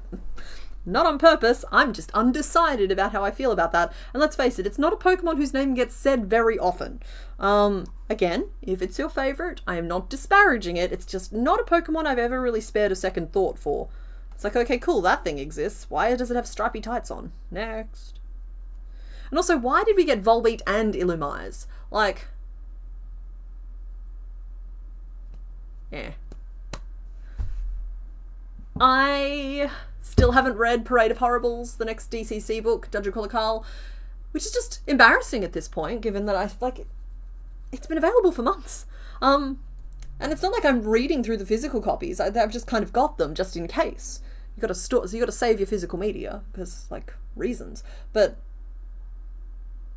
yeah, I've got like kind of a mental block about sitting down and reading it, and I'm going to be really upset if I haven't read it and it's released and everybody else has read it and y'all want to mention it and talk about it and I don't get any of the jokes.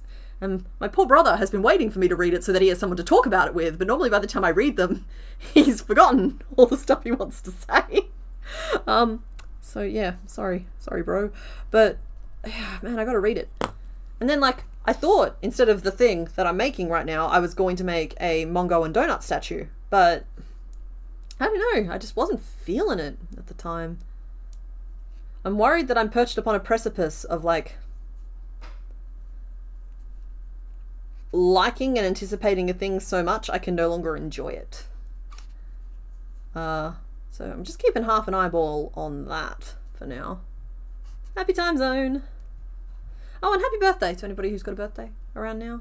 Normally if you watch the stream for long enough, I remember to birthday the folk.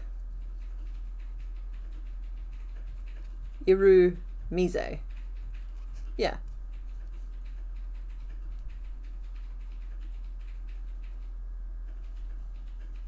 See, I thought it was a play on illuminate. Here, watch me cover 5 different subjects in 3 seconds. Like Illumise, I thought like it was a play on illumin. Why is... Stop this. There are people watching. Why are you acting like this? Acting up in front of company like that.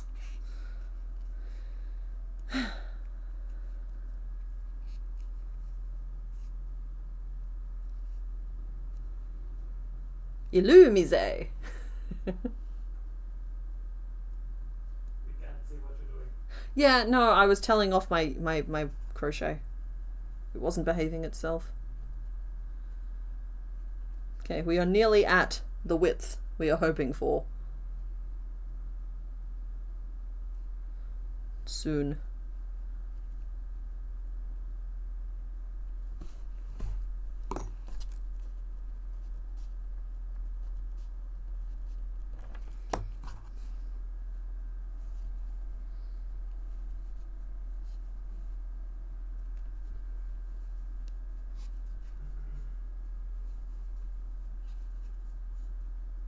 Hey, well, hi Terry Joseph. Welcome.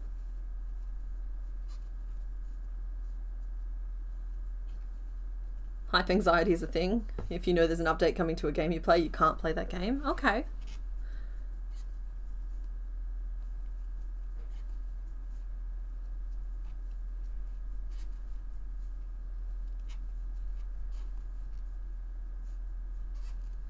Y'all, if that's French, I'm not gonna even try.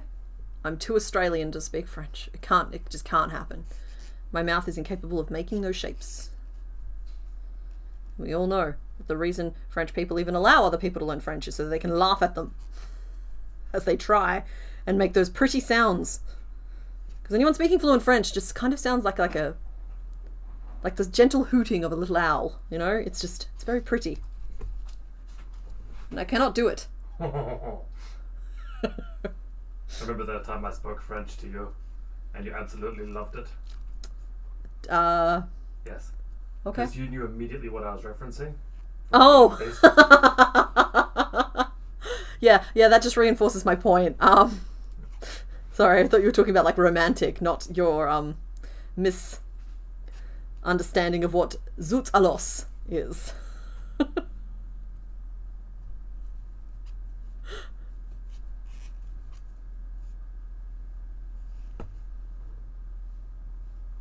Right. Bye, the King Theory. Thank you for hanging out.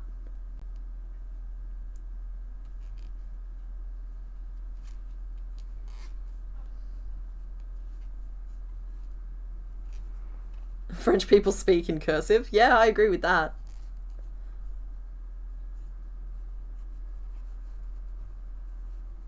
Please note, this was not me coming for the French. It was more me admiring the kinds of sounds they seem to be able to make when, like... Don't get me wrong, Australians sound like a bird too, but we're very much more like a crow, like wah, wah, wah, like when we talk. Y'all, I might tell the Zut Alos story at some point in Discord. It involves me swearing, basically. And I don't have a problem with that, but I do try to keep this kind of on the squeaky clean side for the comfort of everybody. So,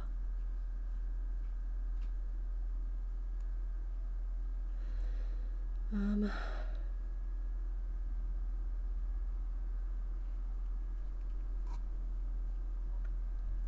think that's wide enough. Maybe one more just to give me some breathing room.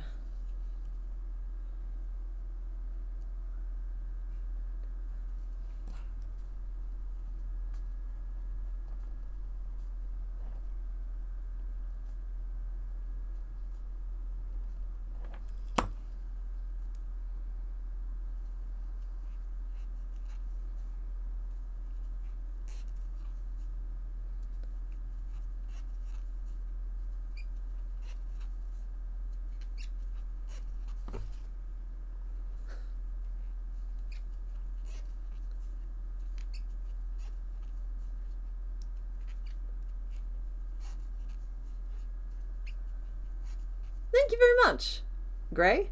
I am doing my best. We're actually pretty close to finishing this one off, which is good because we're at an hour and 40. So I'll probably have time to finish this cape piece, and that might even be it. So we actually should probably start the name vote now. Let's see. I'm unsupervised. Let's see. So we had Big Mac and Lil Fry. You're very much supervised. I'm unsupervised.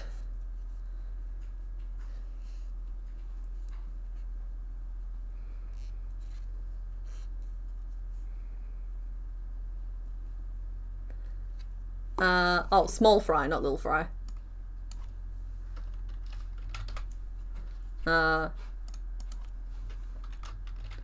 Pancake. Lumpy sea. Princess.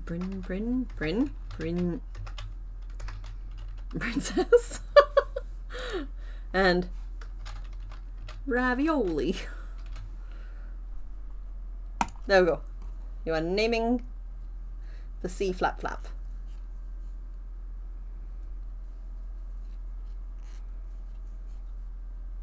You supervising? A little bit, yeah. It's launched. I can't do anything to it now.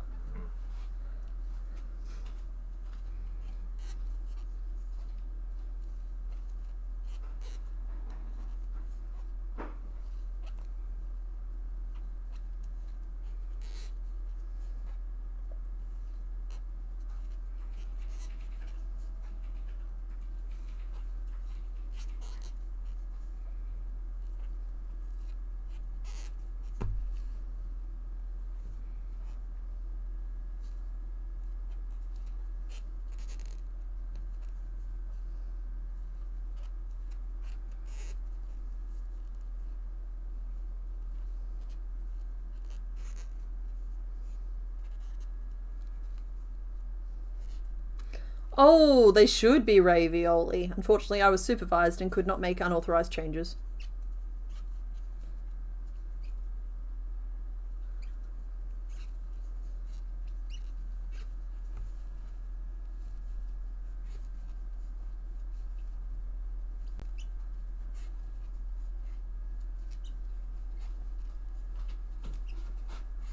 What?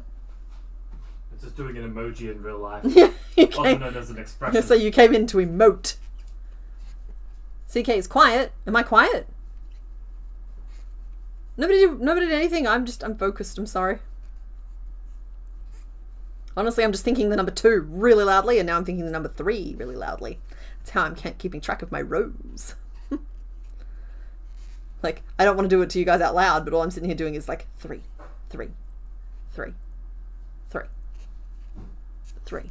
Shit, is it 4? No, it's 3. Oh my goodness, I just swore. I'm so sorry.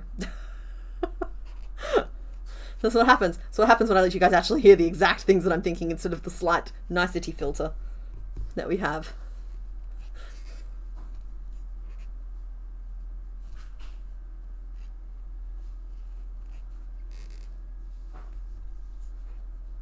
I don't think it was a commentary on volume. I think it was a commentary on the fact that I stopped talking.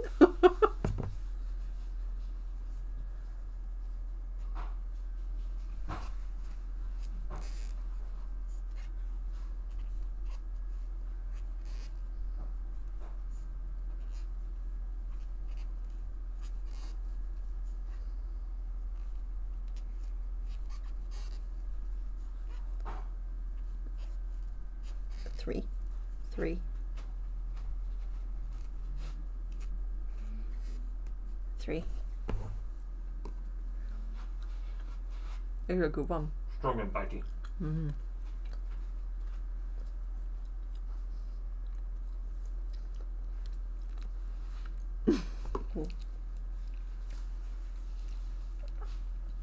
You want CK after dark?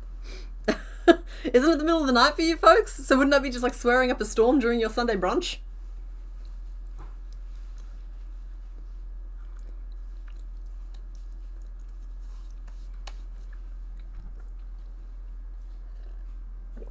Honestly, I don't know if I'd even be able to like let loose that way.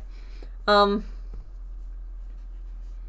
so used to like when the cameras are on, I'm in like proper like buttoned up persona. I don't even know if I have the ability to relax back into just normal talking. I would have to do it in the sense of like I know what I would do. Basically, it would be a gaming stream, and I would get one of my like great gaming collectives together, and we would stream that, and then I would potentially, I mean, you'd see me, I love me a fishing mini game, and you would see what happens when the fish don't want to be caught.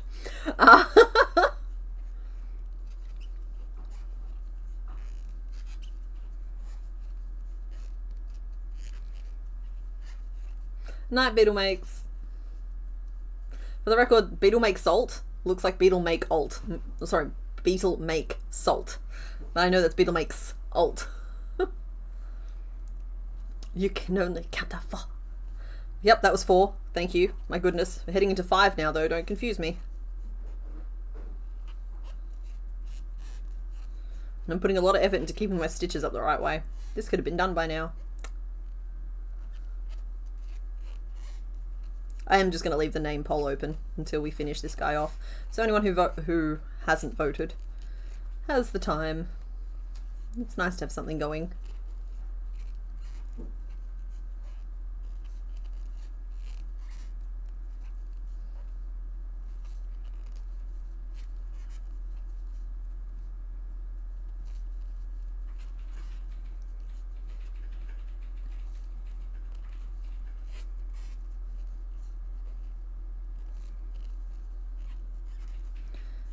Yeah, that's 5. I'm going to stop and I'm going to write that down now. So these are rows of 13 and we've done 5 of them.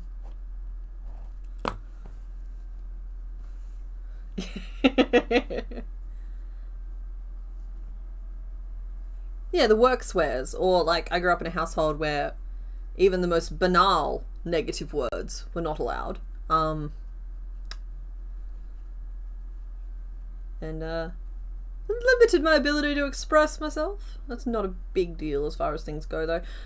But eventually, like, the Australia gets you know. It's actually to the point where I just don't swear on camera in any regard. Usually. So like if I catch myself swearing when I'm editing or whatever, it feels odd. It feels like something has possessed my body and I'm looking at a stranger. I was like, wow, that looks really weird. And that's funny because like I've been looking at my own face on camera for like 5 years now pretty solidly. So I'm pretty familiar with what I look like on camera. And yeah, to like catch yourself swearing and just be like, that doesn't even look like me. It's weird. CK After Dark is Mr. Bones having a 3-hour-long conniption. Nah, we'll break out the scotch. It'll be fine.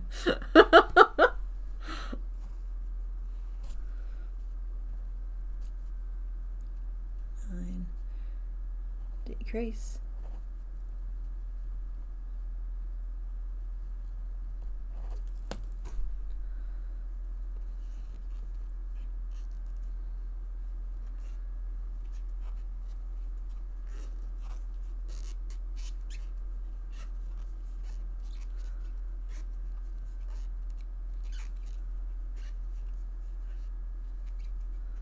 You tried to have a no swearing competition when you were enlisted. The minimum in one 8-hour day on day 1 was 250 curses. My goodness.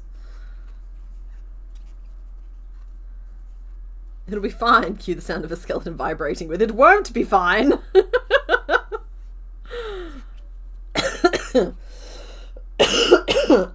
Sorry. Yeah.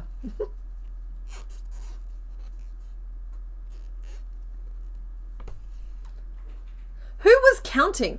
Who was counting 2,336 curses on a single phone call?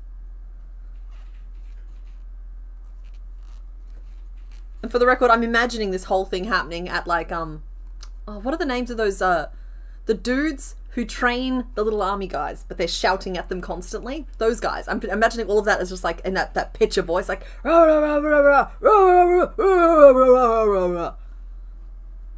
like, that's how I'm imagining all of this happening on that phone call.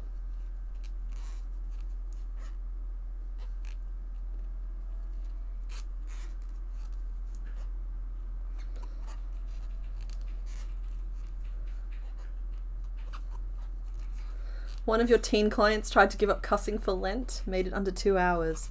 Wow. Like, for a while there, it was like, there was different theories bandied about communication, about it being a marker of intelligence, about it replacing other vocab words and being like, you know, like all kinds of like theories bandied about. But honestly, I just think it's can be a decent form of pain relief, and it's just a modifier. It's like very. Like, very is a modifier. It takes whatever it is you're talking about and amplifies it. It's an amplification type of word. It's like, I feel like a lot of cussing is just amplification words. You're just, you're emphasizing things. He was dealing with an individual that couldn't figure out basic math. Drill sergeants, thank you. That is what I'm thinking of. If I may. Oh, yeah? I have an interesting thing about swearing. Okay. And so swearing is stored in the same part of the brain as, you know, when you hit yourself with a hammer and you go, ah, and you make like the pain sound? Yeah. Those words are stored along with a lot of swearing. Okay. And so when you shout out a swear, it does feel good because it actually is pain relief. When you shout out a pain word, when you hurt yourself, ow, it makes you feel better because your brain's going, good, you did that. Now the tribe knows you're in pain and they'll come rescue you. Ah. So it makes you feel relaxed, and so shouting out a swear word actually does make you feel better. You hit the nail on the head. It does make you feel better. Yeah. The more you know.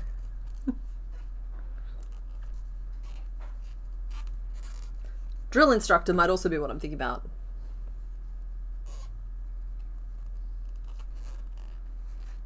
Someone's hooting in the chat. I'm just seeing a bunch of hooting owls. Hoot hoot. Or a unit of measurement. Correct. Thank you for censoring yourself, because then we can all enjoy.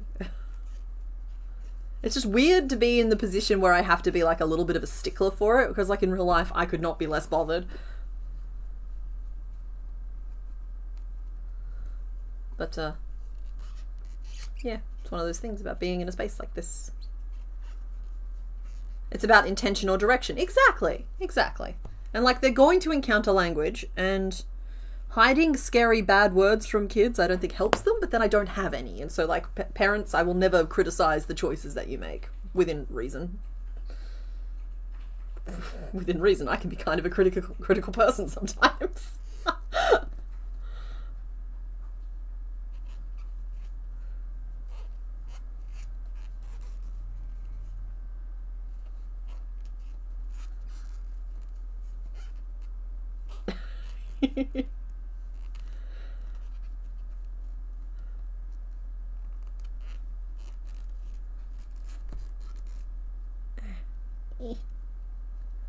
I threw a stitch. I split my yarn. There we go. Very is allowed to say in front of kids. Exactly.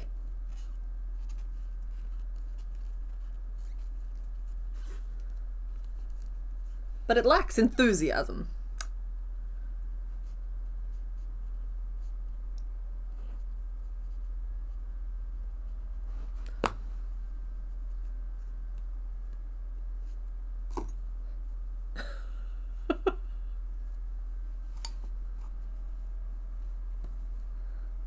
Okay, there we go. One cozy little jacket for you. And look, it meets right. It's just custom made. Just for you, buddy. Look at the... Oh, I'm sorry. I think I've knocked my camera at some point.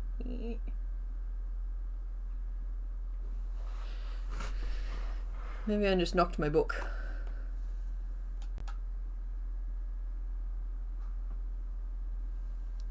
That's kind of better. Anyway, we're having a very dark blue stream today.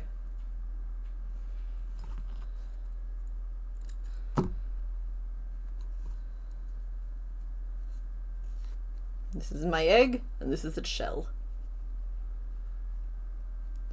I will stitch the black circles on, but they're not going to be visible.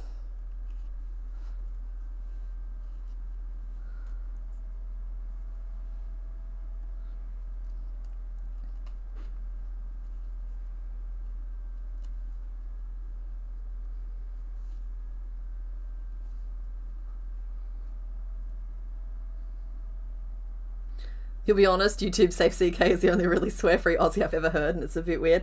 Honestly, for a while there, it was hard to string sentences together. It's just like, you find there's just no words.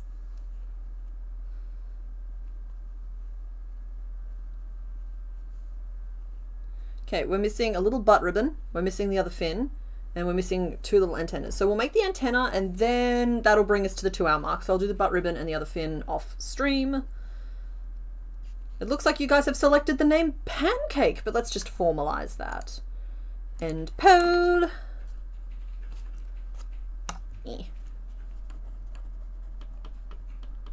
The one and only Pancake. Pancake won with 35% of the vote. Then came Big Mac and Small Fry with 32%. Ravioli at 21%. Excuse me. Ravioli at 21% and Lumpy Sea Princess at 12%.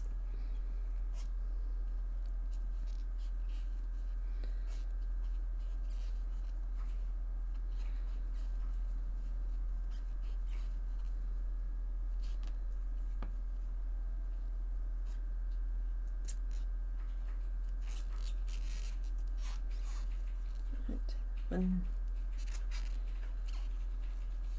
2, 3, 4, 5, 6, 7, 8. I think I have to go down to a tube of 3. And I'm not pleased. But I think it has to happen.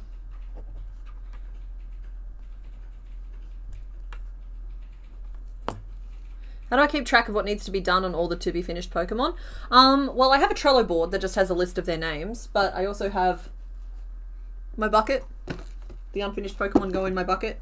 Currently, the only thing in my bucket is Steelix, though Crobat and Sizer and Flaffy are all on my photo. I have like a bench set up in a wardrobe where I do all my photos. They're all just in there waiting for their photos to be taken. So it's just, my Trello board can help. I needed it back when, honestly, I only added the list to my Trello, which is just like an automated to-do list type of thing, when I reached like 12 in the to be done list, and I just couldn't keep track of them any other way. But I manage everything on Trello, just the free version of Trello, because like we don't go paying for stuff we don't need to. But like it's just a big digital to-do list. I have it split up into like weeks and then days, and then I just keep all of my to-dos. And then like right now I have Pokemon as its own separate list, but it's down to 2 or 3. It was down to 1 up until today. So I'll probably just reabsorb it back into the main list now that it's not as extreme. And it's not like I don't have to keep it itemized of like, oh hey, okay, so this guy needs a butt ribbon and another fin. I just have work on Mantine, and then like I pull out Mantine and it's obvious he needs another fin, and you know, like, yeah. Midnight coffee.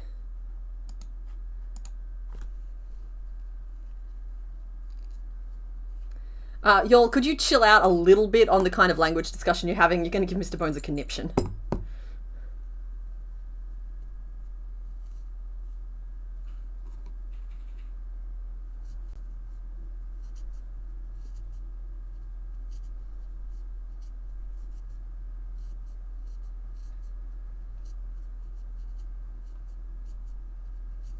I'll admit, I wasn't allowed to say a lot of those words, but my parents also wouldn't say them in front of us either. So, anywho, moving right along, there is one of the little antennary doobids for Pancake.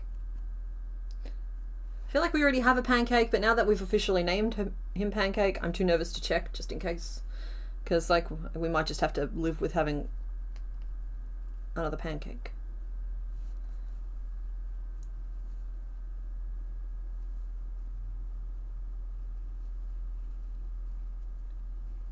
Okay, so there is Pancake, and that is where we're going to leave Pancake for today. We are going to vote on a second one while I go take a little break, so let's get set up for that. That's the board. These are Pokemon who mean you no harm. Yeah, that's pretty much everything you need to know about them. Let's go start a poll. Feel free to leave your guesses in the chat as to who they are. The colours of the doors do come from the Pokemon, but I wasn't super careful about it. So yeah, I will see you guys when I get back from break. You guys pick carefully now.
Hi. Yep, my mic is back on. You guys have made your vote. Chat is covered though. Let's sneak that away. Okay, we are back. We have finished with Pokemon number 76. We are moving into Pokemon number 77. And you guys have once again been quite decisive. But the question is, do you know who you were voting for, or did the colour just appeal? I'm most curious about that. So, you have picked number 4 with 52% of the votes. Then came number 2 at 28% and 1 at just 20%. The Flappy Not Bird got named Pancake. Pancake says hello. He'll be on screen again in a second. So, you have picked door number 4. Hi, Susan. I know what it is. I'll reveal it to y'all in just a second. No guesses, just love the green. Went with vibes. No, that's good. It's good information for me. I like to know if I can predict accurately the outcomes of these votes. And I didn't see this one coming. I kind of thought you guys would vote for the purple. But I think I've been like too obvious in that, like, I feel like you guys will always vote for the purple, and I manipulate the outcome sometimes based on that. Didn't today, but nevertheless, we are making Sunkern. He's armless, not an arm to be seen. Little seed fellow. And that is number 77. We are absolutely nearing the pointy end of this. Yeah, just 23 to go in Gen 2. Lovely. Minimize that. Come over here and we update this to something that looks a little bit more like this. We have made Sunflora. Let me just have a little look-see here. Let's see, that was just Mantine. Yes, got to go through and put the names in here, actually. We named you Pancake. There we go. I don't think I did the names from last week, actually. You guys are just going to hold for a second and just... We're okay. We're okay. We're just going to get through this together. Where is Crobit? There's Flaffy. We named you Dolly Barton. And we named... Crobat is surprisingly early as well in this gen. I always feel like he should be further down. But nevertheless, he's just Bat. And his name was Bunathan Bat. There we go. Now the names are updated. We did not name Sunflora from the looks of this. Yeah. No name for Sunflora, so I can't really help there. Yeah, we're gonna make us a little seed pod. Who's just kind of just a little guy. He was one of the ones on the Just One More board, for anybody curious. In fact, that Just One More board is becoming more and more redundant as we go on.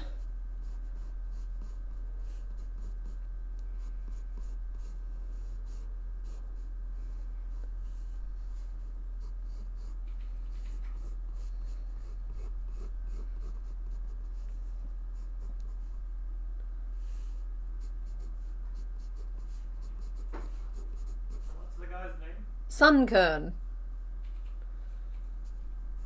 Looks like he has 10 little spikies around his head.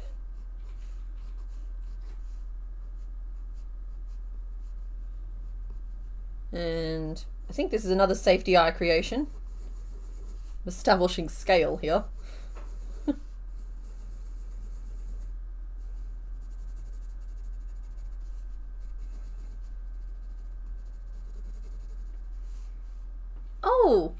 Oh, he's got a funny little face. He's like...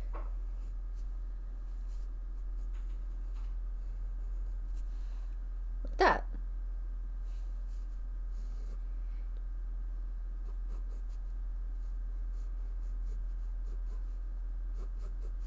Now you might be wondering, how am I going to accomplish these stripes? I don't know. We will work it out together. Because I'm not doing color changes. That ain't happening. I will need to see this fellow for some more ankles. Okay. He's peeping. He's jumping. I'm just curious as to what the markings look like from behind. More angles coming right up. Yep, thank you, honey.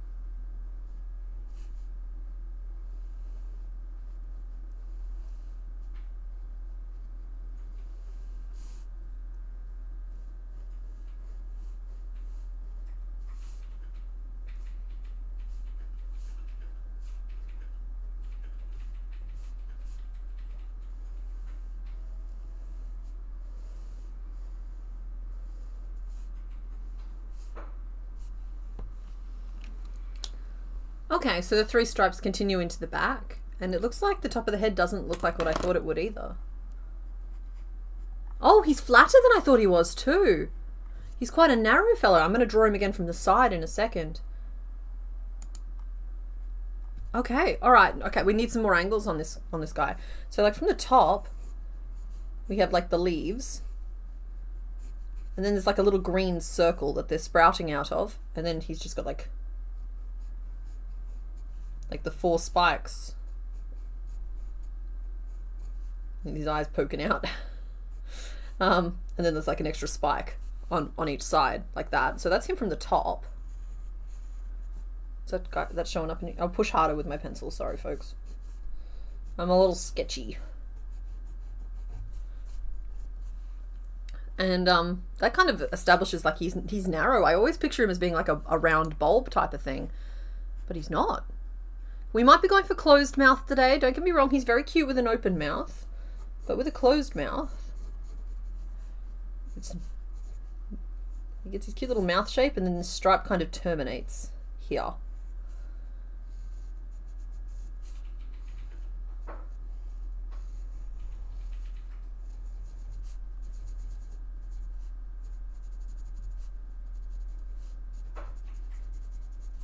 Right? So it's a little cute. It's a little bit on the cute side. And I don't have to worry about pink. I love that. But yeah, from the side, he's narrow.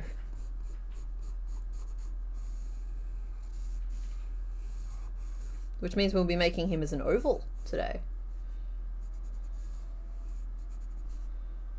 From the back, lots of drawings. That middle stripe goes all the way up, according to this particular reference anyway. And then these ones like little side ones. So we'll make the stripes as separate pieces and sew them on. Make the bowl with the body.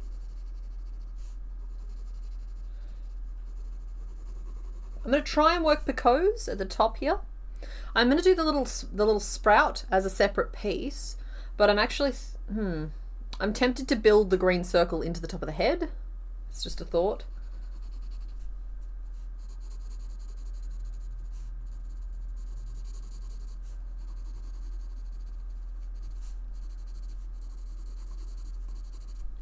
Cool. I have enough reference images for me. Oh, sorry. I've been missing the chat the whole time. How would it wear a tie? Round his forehead, sideways. Oh my goodness, absolutely that is how he would wear a tie.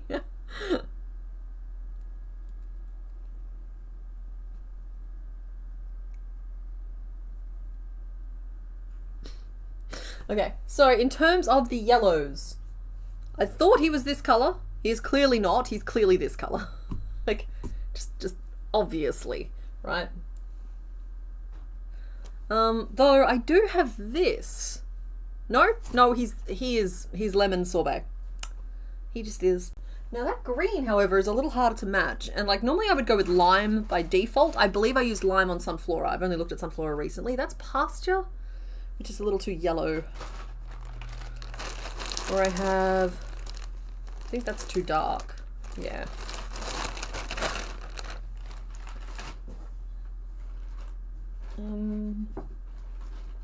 Alright, hold please. I'm going to go rustle up my lime. Wherefore art thou, lime? Oh, you're back here. You're chilling with the thing. That's fair. I'd be chilling back here too if I wasn't on the stream. There we go. Lime.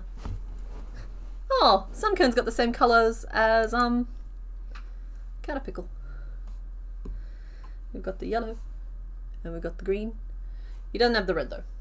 He's got, I reckon it's brown. I reckon we need hawthorn. Somebody correct me quickly if it's actually meant to be black though, because I'm gonna go brown otherwise. Grass or lime? I don't know if I have a grass. I have a pasture. I am gonna go with lime, the lime today though, just because I know I used it for Sunflora and it'll match. It is brown? Okay. You put the lime in the coconut. Did I say that out loud? Because I was thinking it really loudly. And I'm not sure if I actually said it or not. Alright, sorry, I'm just quickly crafting an oval pattern off to one side here.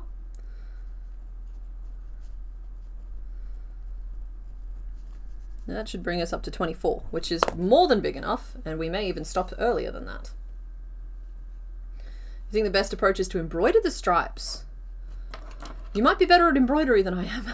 You think the brown is too red toned? I'm not going to be able to do much about that. The next closest brown I have is the brown marble, which, oh, I've mucked up this box again. Hey, that's more hawthorn.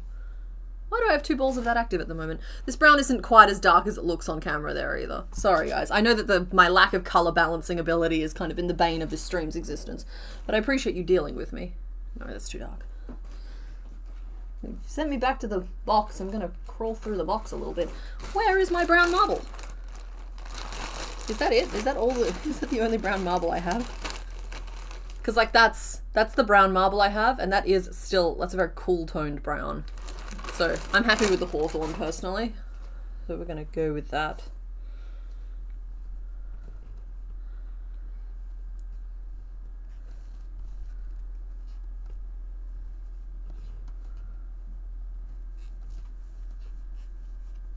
Facecam fixed it? Yeah.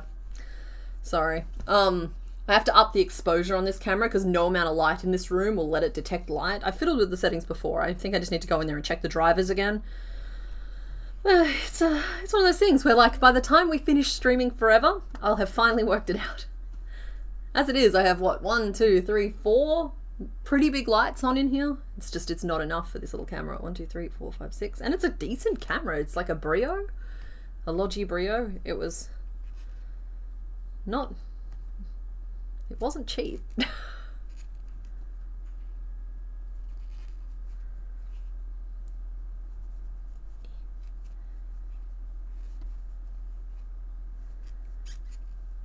Marble brown is good too? Nah, the marble brown is too pale.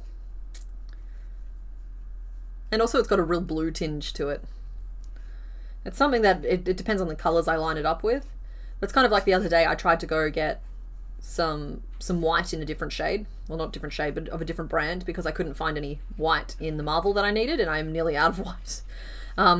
It's stressful. I'm going to have to plan projects very carefully.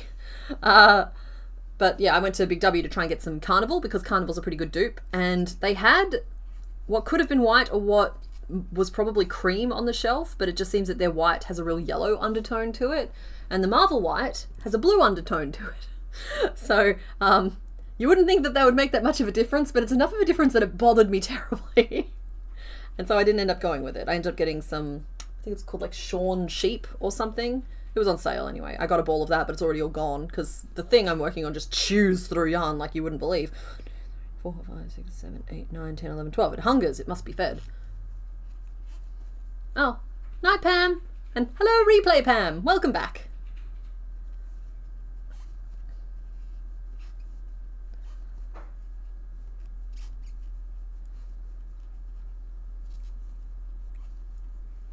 The real question is pants? No, he exclusively exists in oversized t-shirts. He is not a business colonel.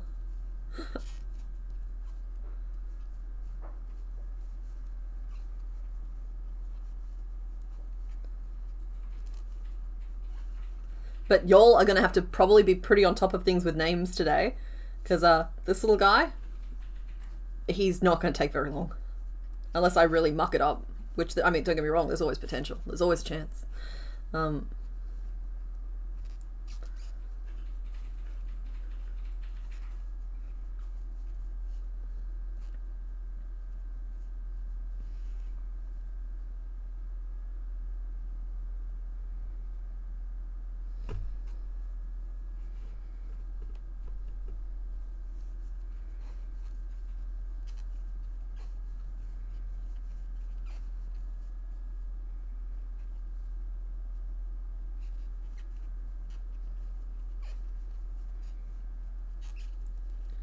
Well, now it's jinxed? Yeah, but, you know.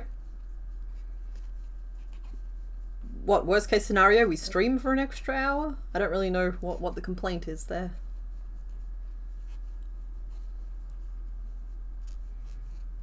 Colonel Mustard? Wait, do we already have a Colonel Mustard?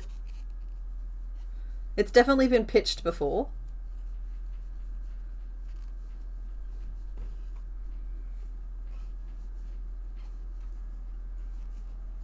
Hold on, let me finish this row and then I'll check for you.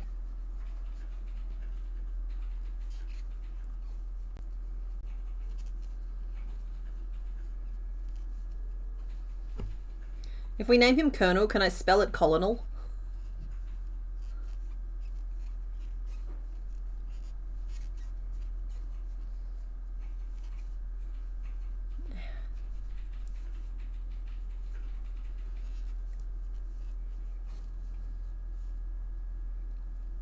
Yes, please do. Okay.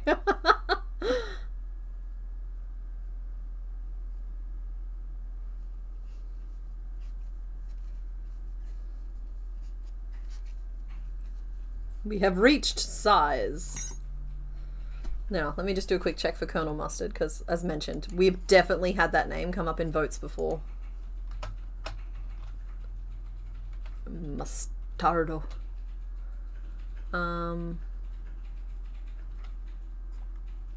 We have a Colonel Mustard. We named Hypno Colonel Mustard. So, no mustard for you. This is why we keep the list.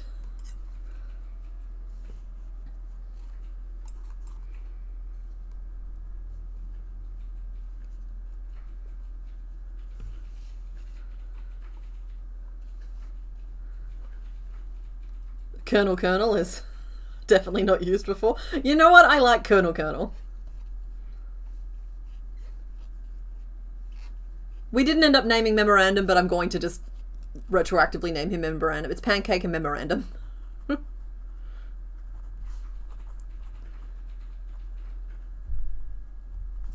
in my notes now. It was Pancake and then Memorandum. But if possible, Mr. Bones, could I please lock in Colonel as one of the definite options for the naming for this little guy?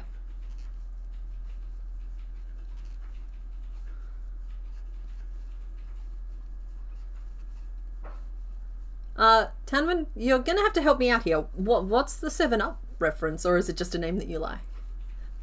It feels like something that has like a story behind it.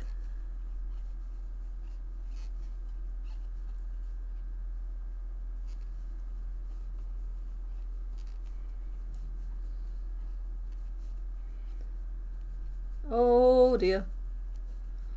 I've made this little guy way too big. I think I need to go back and rethink some life choices because the safety eyes will not be proportionate. There we go. Saved myself from mega podding.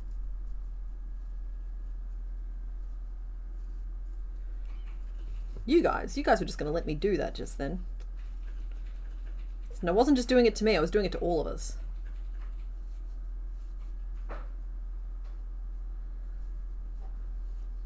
This is a way more appropriate size for our little seed pod.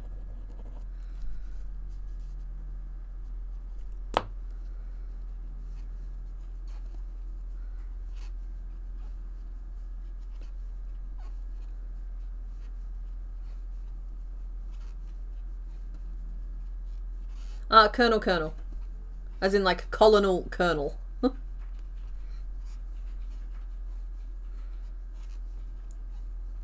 You're doing great, by the way, honey. You seem like you might be in a little bit of a flap, and I just want to reinforce it. You're doing good.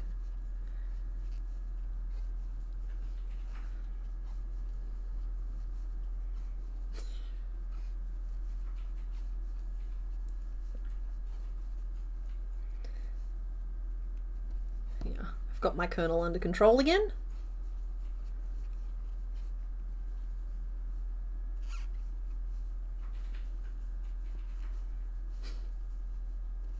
See, look, it's still big. It's just not huge.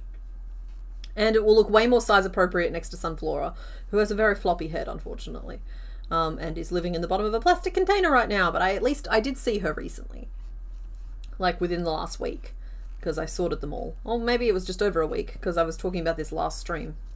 Okay, I saw her within the last 2 weeks. I saw her this month. And she's fine. Her neck integrity is not great, but then she is one of the older ones as well. He is doing an excellent job today. Thank you, everybody. Oh, I like Megapod as a name suggestion. I don't know if that was intentional. I thought you guys were just chanting Megapod, but Megapod is actually very funny as well. Oh, yeah, and that's true. Megapod's name is literally the name of the Metapod.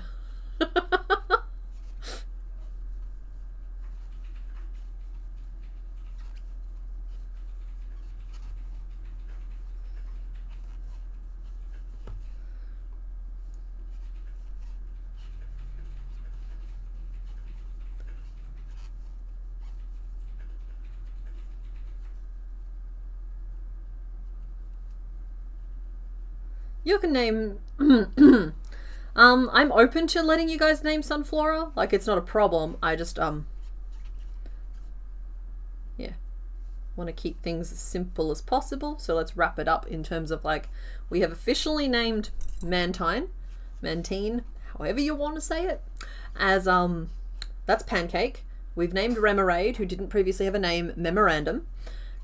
And we have a name vote currently going for Sunkern, and I am happy to finish this piece and start naming the Sunkern, and then we can do a Sunflora one as I make the rest of the pieces and just keep them nice and separate. Oh, the 7-Up is because of lemon, lime, soda, and yarn colors. Oh, okay, because we've got like lemon and lime. That makes sense. It's lemon sorbet and lime. That makes sense. Okay, thank you for the explanation.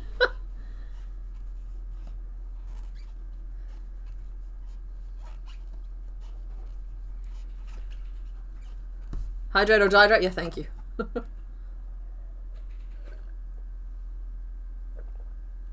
Yeah, no, it was a terrific name suggestion, Megapod, but I also forgot that that's literally the name of our Metapod, and that's where it came from.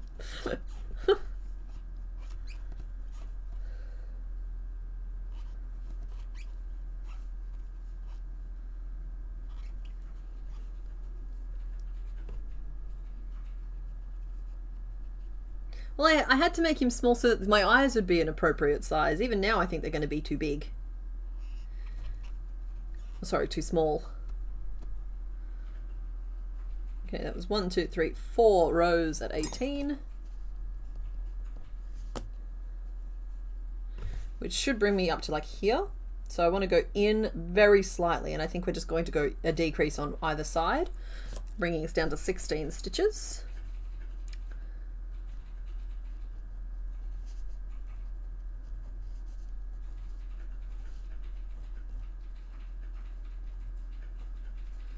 And then we'll continue up to the spikies at 16. Ooh.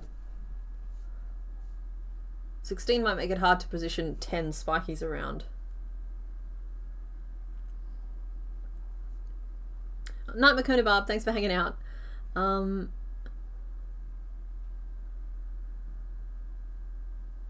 You've gone and done giving him a name now. There's no going back. Why am I hearing that in like Foghorn Leghorn's voice?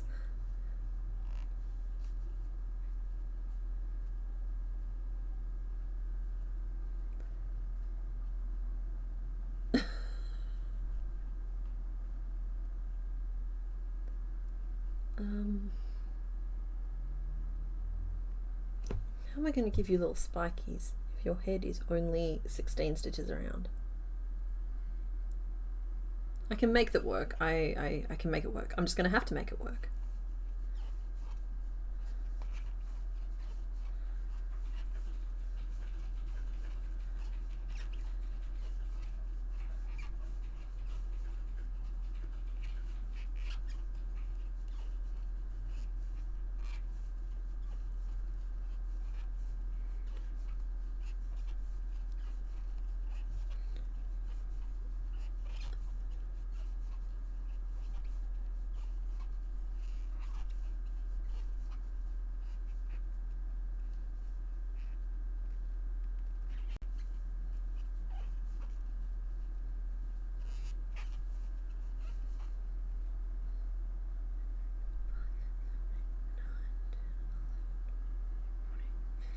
Huh?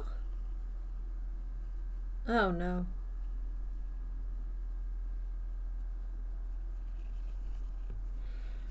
Did I just not count my stitches before I started? 1, 2, 3, 4, 5, 6, 7, 8, 9, 10, 11, 12, 13, 14, 15, 16, 17. I only have 17 stitches in my row. Oh. Sorry folks, it's kind of important. I did jinx us. I did. I was just like, oh, this will only take an hour if I don't muck it up. And here we are.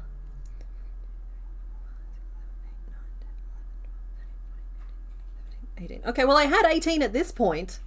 I don't know where it went wrong.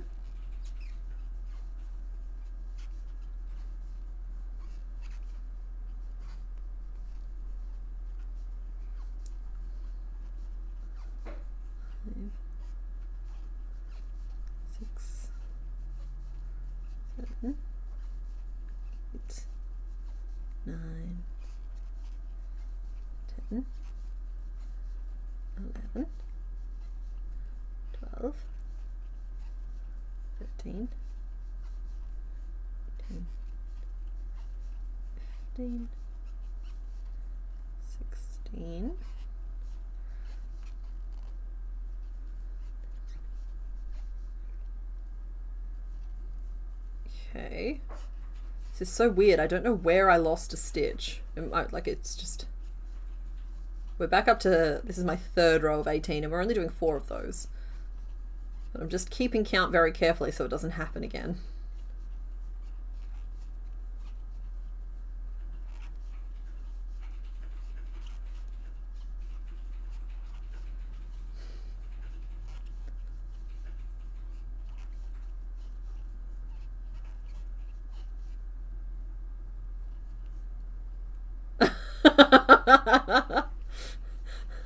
Alright, I'm just going to read that one out from Mr. Bones. He's going to allow uwu/owo on the list, but if anyone gets weird, it's gone.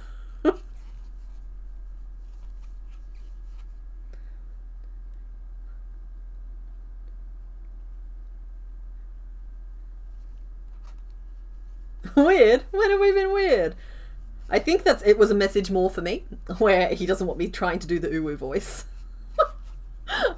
Okay, so we have Colonel Corn, Colonel, 7-Up, and uwu.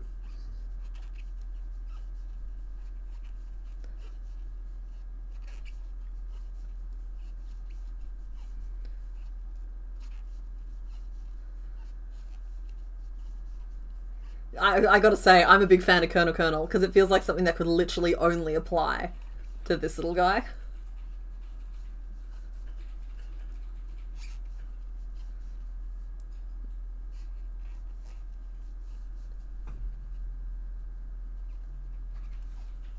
There we go. So now.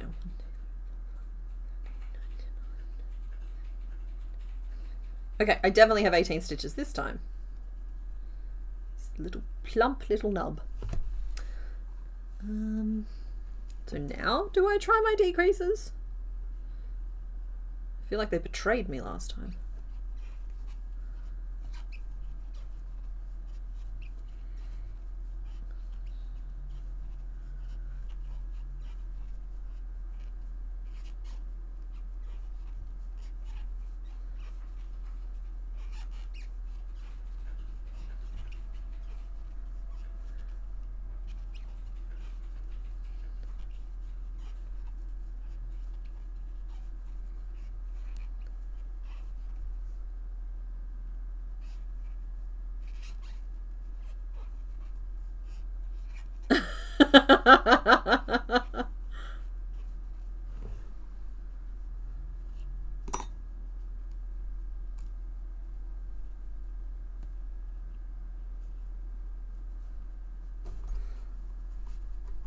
Okay, cool. We got our flat little guy.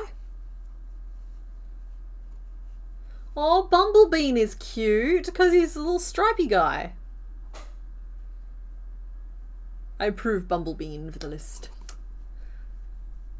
Not that I do that, but like I can do that. 1,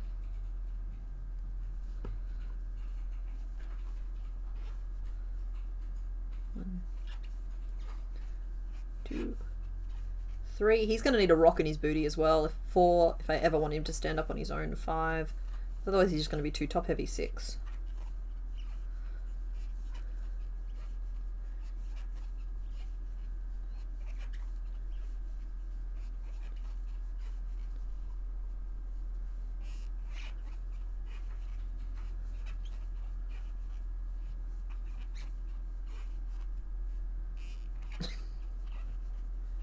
Yeah, I'm not doing that.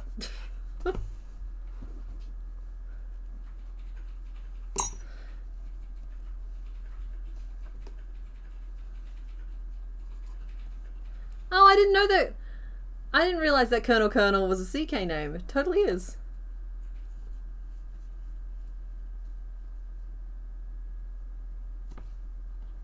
More little reclaimed eyes, and this time they'll go like here.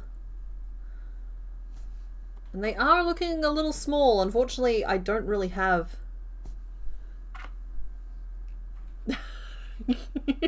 Can you imagine?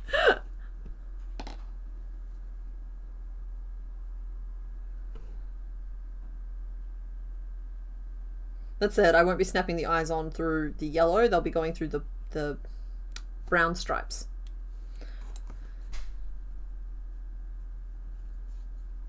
The reclaimed eyes. Yeah. Well, there's a whole pile of them, isn't there?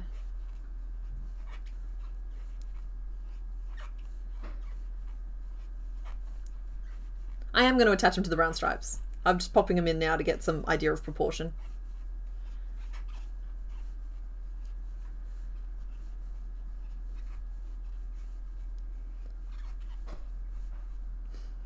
The bee guys. Yeah, I'm always tempted. They'd be real cute, but they would not. It would just no longer be Sunkern, you know. Sometimes we have to make choices that aren't quite as fun in the interest of making the thing we're actually supposed to be making.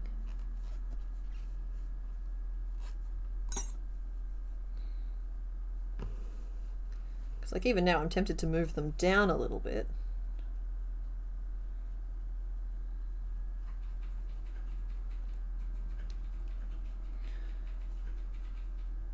Little brown stripe, little brown stripe, stripe, little mouth. Because I think we're pretty close to there.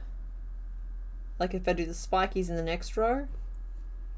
Like I know he's just a little guy, but he's our little guy. Let's take all the puffin stuff out and let me in. Nah! One little glass bead ought to do the trick, just enough to give him a little bit of stability. And all this goes in on top.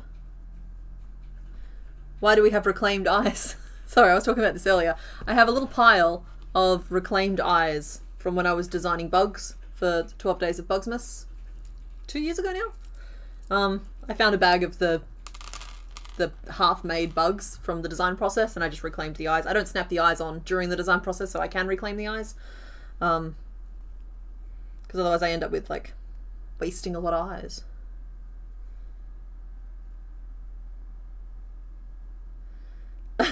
As Mr. Bones says, all he knows is that just before CK found the reclaimed eyes, I said, don't look at what I'm doing, and then there was a pile of yarn in a tub and reclaimed eyes.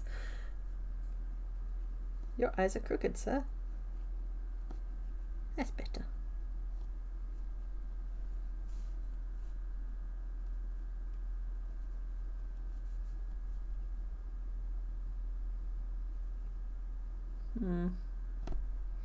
Your eyes are supposed to be larger than these are. And it's causing a proportion issue for me. stripes might help me. But I'm open to the idea of actually crocheting eyes to get them a bit closer to what they should be. Alright, so that's 16 single crochet times 2. Now I gotta try and do some little spikies, and we're gonna just try and picot and just see how it turns out.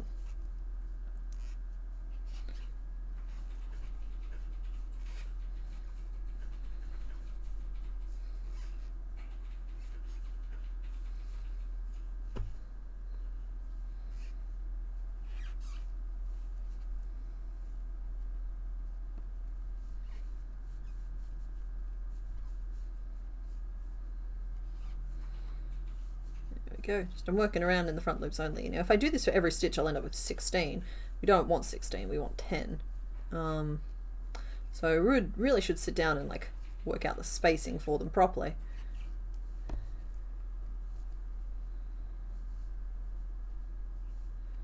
Currently that looks quite appropriate, so that's 4 at the back, and then we can fit some room in at the sides for each of them. So that was 4 picot and then a flosst, a flosselst, front loop only slip stitch.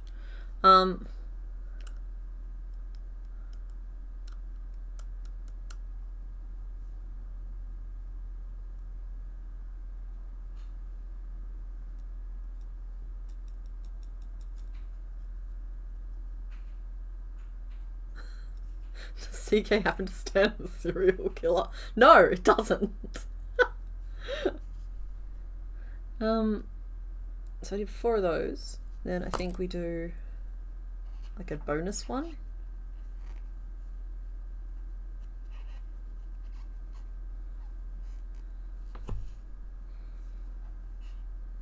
These ones around the front matter more. And you guys will forgive if I have the wrong number of head spikies, right?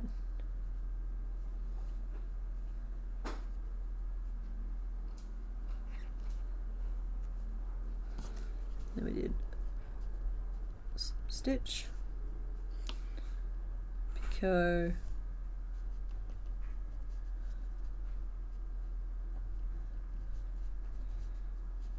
then we'll do 4 of these. Sorry, this is not informative at all. I'm just trying to get my thoughts down.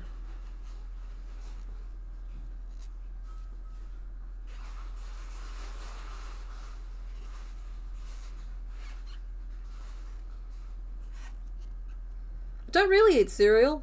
Been forced to be on the gluten-free end of things for the last few years.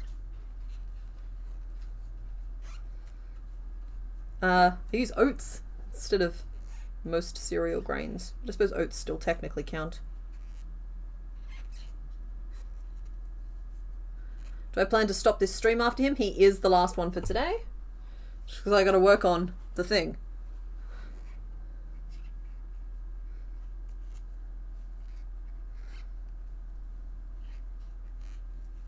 Of course there are wheat-free cereals out there. Yeah, cornflakes and rice bubbles, both classic. That said, I'm not currently on I'm very much a baked oats kind of person.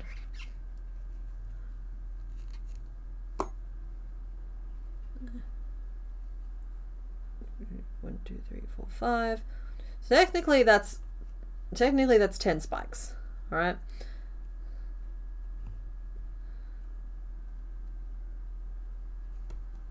And we could sneak just one more for 11 on the side, and I think it'll look basically right. We can just pretend one's been hiding. It's a little more bulbousy than I would have liked. And that's bulbous E, not me making any kind of conversation on Bulbasaur anatomy. Yeah, slip one on the side here.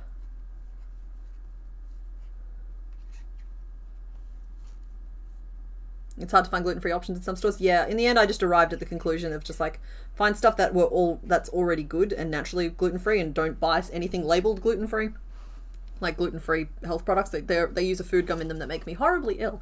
But We're all on our own individual journeys, so don't let me influence you there. If you can find stuff that you like, fantastic. I learned that I had to learn how to bake and cook. And we sort of take it from there. Stitch. Loop. Go.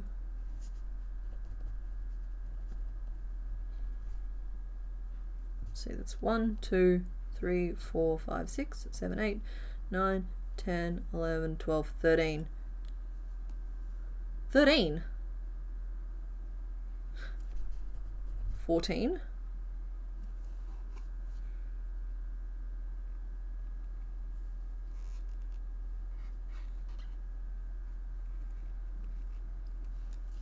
15? I don't know where the 16th stitch is. What's the plan for the brown stripes? Make them separately, sew them on.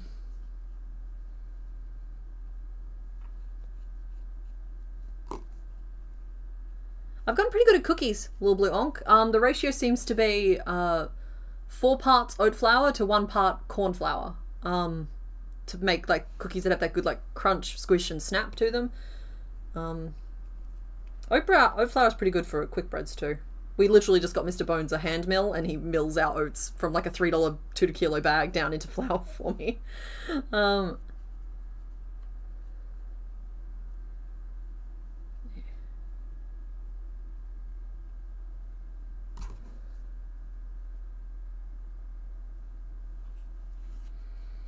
So yeah, I'm going to decrease using these back loops on the inside now. And it's okay that the finishing off point is going to be on top of the head, because we're going to cover it with that little green cap.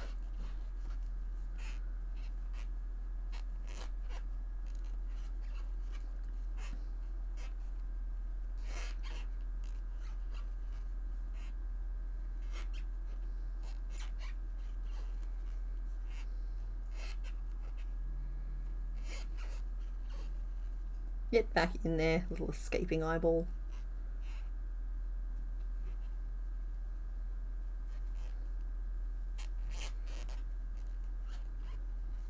Okay, so 1, 2, 3, 4, 5, 6, 7, 8. Excellent. As long as we have 8, we are fine. Honestly, I'm tempted to just like finish off there. And then we'll do back loops only of 4, 5, 6, 7, 8, 9, 10.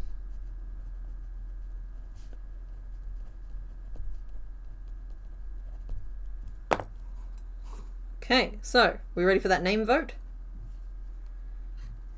Because it's not going to take much to do stripes. And then we can potentially name Sunflora as we do leaves, if we're feeling it. Pole, there is nothing to it. Vogue. Let's see, I like Colonel. Oh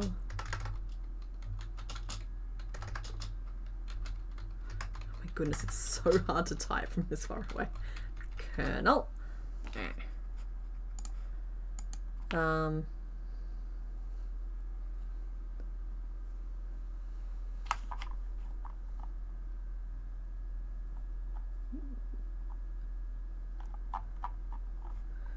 Mr. Bones, when you get a second, I'll take the name list, please.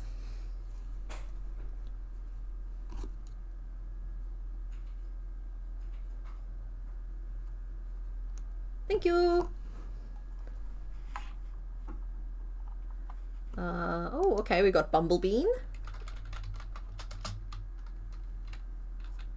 7 Up. And I'm going to say Uwu/Owo because I feel like it's a whole other conversation.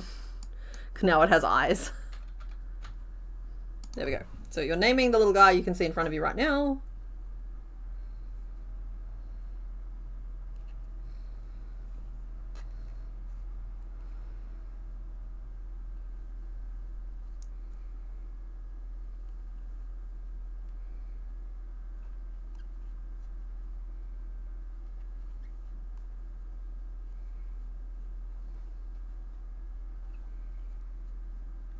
Just trying to strap your brain in, fella.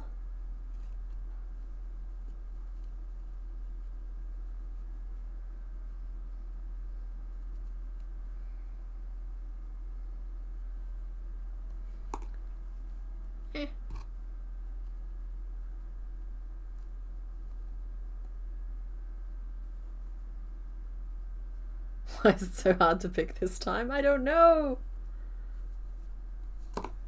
You guys come up with good names. It can complicate things. So this is who we're naming.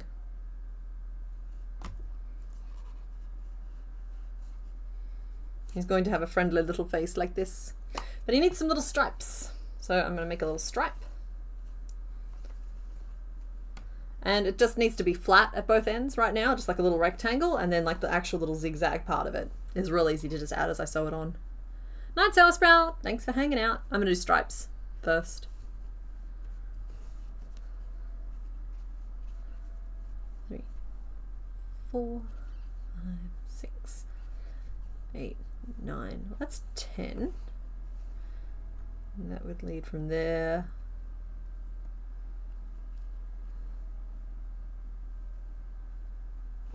We'll go 11, 12. Middle stripe, chain 12, slip stitch, 10 single crochet.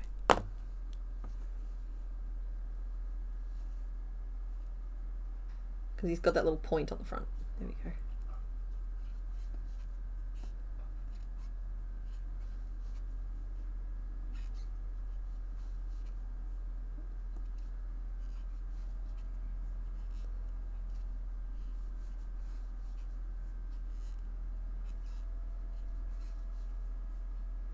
What about his leaf? We'll make his leaf, don't you worry about that.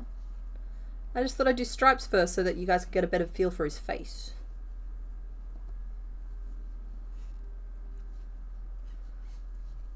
He's a little grooty. Yeah, I see it. I'm not loving the fact that I did picots attached in the front loop because it does give him like this very defined ridge where it would have been cooler if he had been a little bit more seamless. But yeah, it's not perfect, but it's pretty good.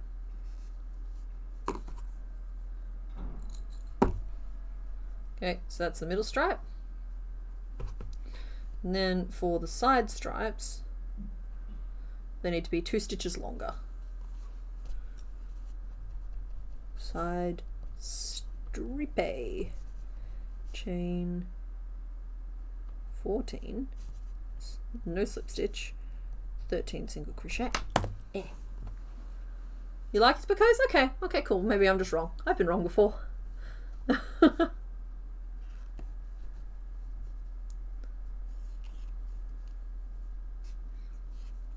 2, 3,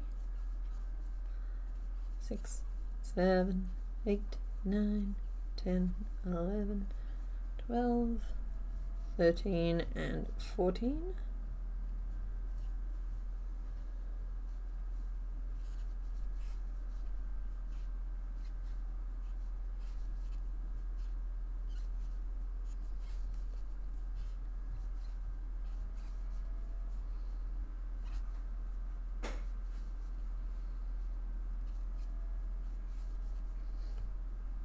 We're voting now.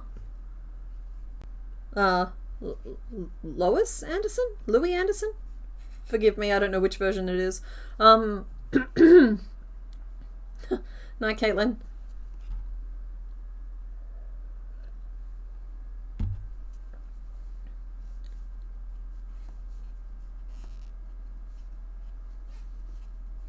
But yeah, looks like Colonel is winning quite thoroughly.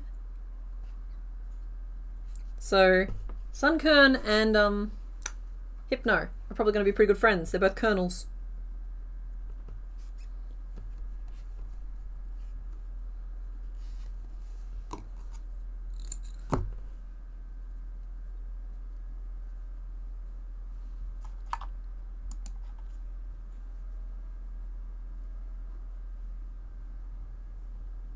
Okay, and then we put the eyeball and we put it in the jewelry, in the little stitch.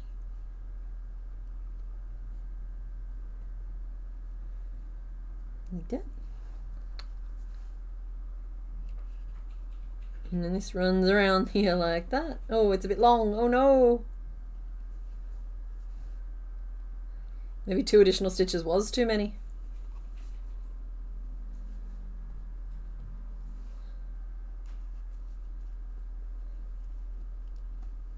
because this middle one's meant to be longer.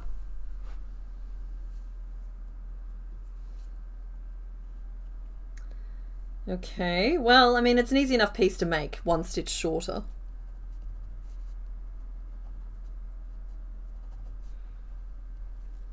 Doesn't really bear unpicking.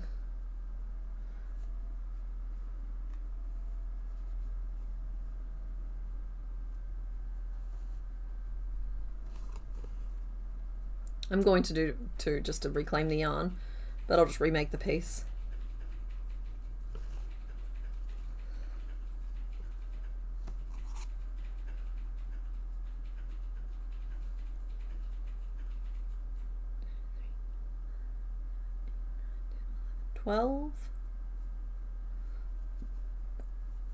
And a turning chain.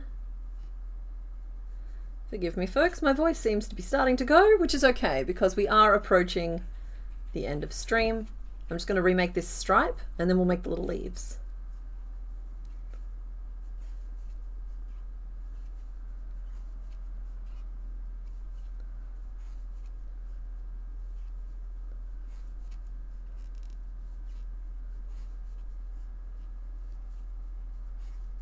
Nine, 10, 11, 12. Here we go, one stitch shorter. Once again, we put the eyeball through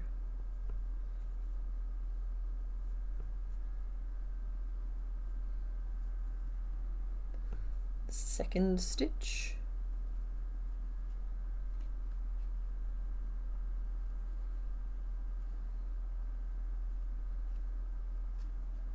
That's a little better. I might have to stretch this middle stripe up a little bit. There we go.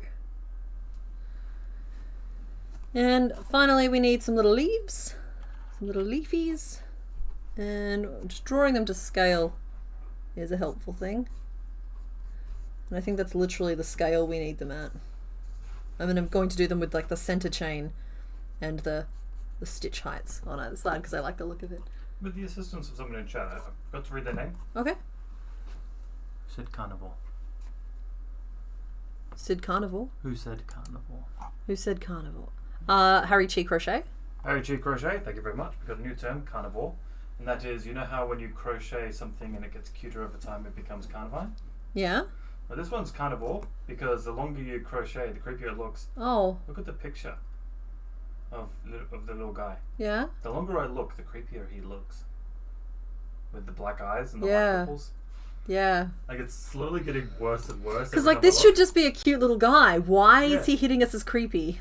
He started off really, really cute. And like, it's just, as time goes on, it's like a little bit disturbing. More so than Mr. Mime. Yeah.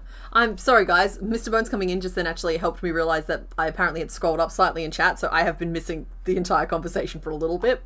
I just thought it hadn't been moving. I'm going to close the poll for the name here. So the name is officially Colonel. And what's funny is that it works either way. It could be Colonel because he's a colonel, or it could be Colonel because he's a colonel. So that one with 53% of the vote. Bumblebean came second at 22%, Owo came third at 16%, and 7up came fourth at 9%. So thank you. Thank you to everyone who voted and made those name suggestions. The ghost Pokemon all have such sad backstories. With the exception of Drifloon, who's just murderous. Okay, chaining 5. And I need to remember that I'm starting from the base and working up towards the pointy end.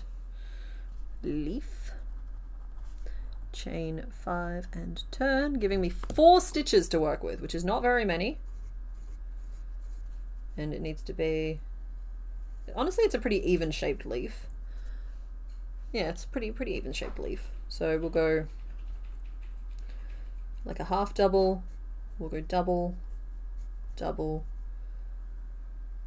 fly, 3 single crochet, and we'll just see how we feel about that shape.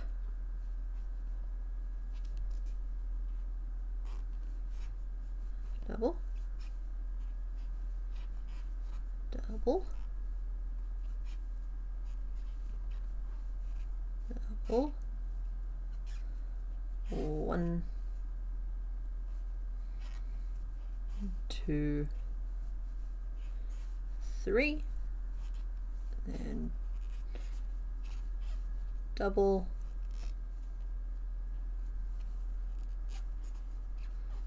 double,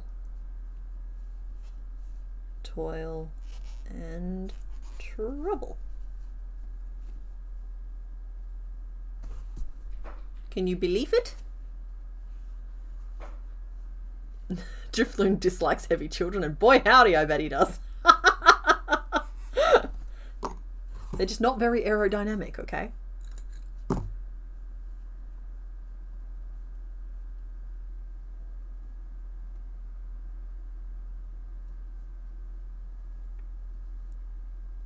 Okay.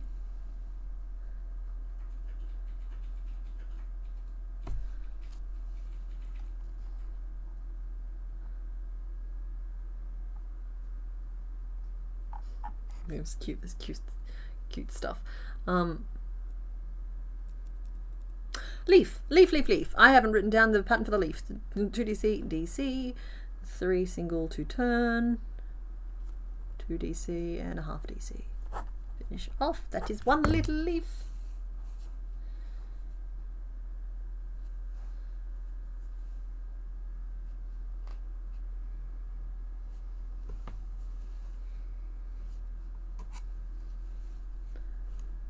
Drifloon body is easy, but their head fluff is busy. Plus, depending on size, it's very hard to crochet the X. Yeah, I think I ended up just embroidering mine on because I have already done Drifloon. I don't have to think about Drifloon ever again. Drifloon isn't real. Drifloon can't hurt me. Unless in some random way. First of all, unless I decide to do a stream where we remake something we previously haven't really liked making, and then on top of that I make it audience vote, and then on top of that somehow you all coordinate to deliberately pick Drifloon because I've said I never have to think about Drifloon ever again, even though there's absolutely nothing wrong with the current Drifloon pattern and he looks fine. Like, unless all of those things come to pass, then I never have to make Drifloon ever again. Very nice leaf. Thank you very much.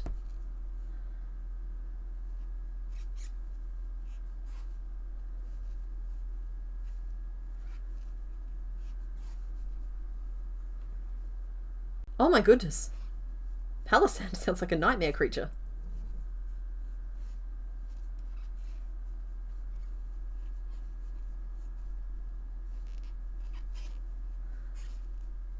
Like, particularly for Mr. Bones. That's basically just what happens if I take him to the beach and build a sandcastle on him. The sand beneath is full of bones.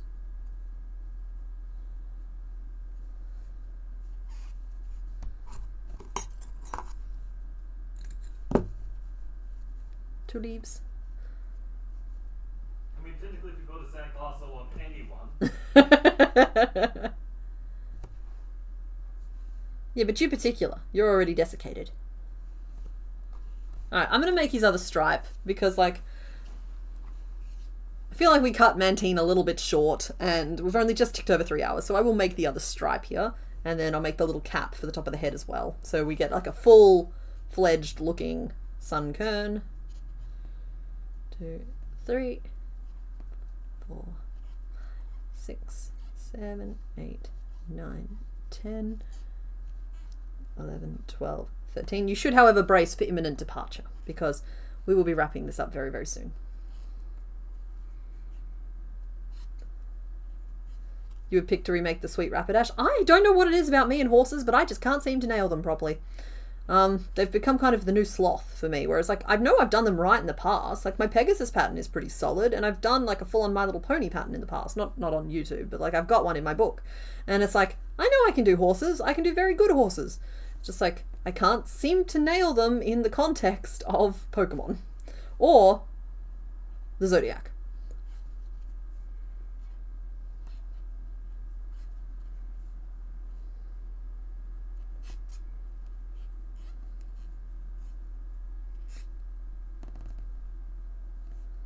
I love how visually cute all the little ghost Pokemon are, and then their Pokédex entries are pure nightmare fuel. But they're also sad. And you have to keep in mind that the Pokédex is pretty much canonically written by 10-year-olds. And so, like, they're giving them spooky, scary backstories, but they're actually just these sad little critters that the 10-year-olds decided they didn't like for whatever reason. And now we're sad. Now they're sad. And you have to love them anyway. We love carnivorous plants. We love all kinds of nonsense, right? We have to love the ghosties too. They need it more than most. I'd say they were little creatures living little lives, but they're not, and they haven't, and they aren't. They're little creatures taking little lives. Tiny little cap for where those leaves are going to sit. I don't think I can do a sprout, like a proper stem for it, but we can prop it up a little bit with just a little green splop on top. Technical term. 3, 4, we'll do 5.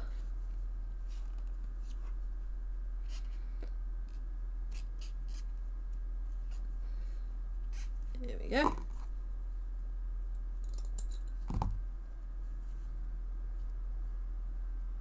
What was the name? The name was Colonel.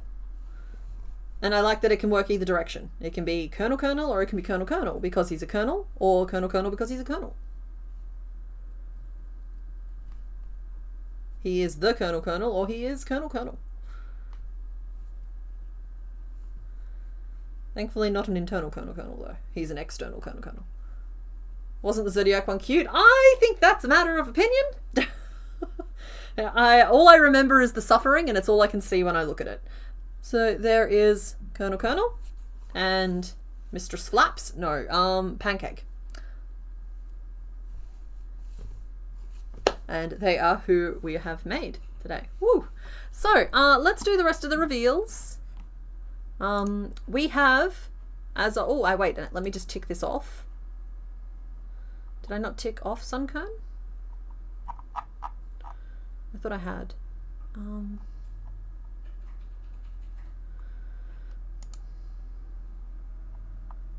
There you are.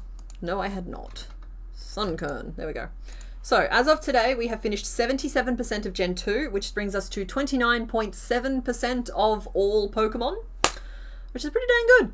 That's pretty dang good. So, we are still on track to finish by end of June. It's beginning to look more like a July finish for Gen 2, but I still think that's fine, given that we're already in April.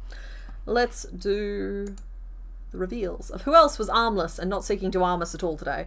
So, behind door number 1, who I think came last in every single poll, Piloswine. No arms here, just floof. You sad you didn't pick him? I'd be sad you didn't. I'd be sad if I were you. He's very cute. He's just a giant cushion. And of course, door number 2 is honestly, it's the new Dodge the Diglett. We just haven't really acknowledged it. It was a Wooper. There's no arms here, and you guys refused to let me make the little guy. He's just... So many of these polls have included a Wooper at this point. You guys are like allergic to picking it. So, yeah. The pink from 1 was his nose. Yes, correct. And the purple from 2 was the little antennaes, which I think you guys picked up on because you're deliberately avoiding him. You're heartbroken? Why are you heartbroken? No, Wooper. I'm telling you, I have pitched Wooper in all of Wooper's possible colours, in all of the possible themes, like at least a dozen times. And you only just got the no arms joke. Well, I think that's a good place to call it then, isn't it? I've even written, like in the pinned theme, I've literally written armless. Okay, well anyway, that's where we're going to end it for today. So, thank you guys for all coming. Thank you for participating. I will hopefully have Steelix done by next week. That's my goal, to have these 2 and Steelix, but you should see Flaffy, Crobat, and hopefully Sizer up on Patreon before next stream. And tune in on Thursday to get some more clarity as to what's going on back there. Anyway, yeah, that's it for today. Happy time zone!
Bye.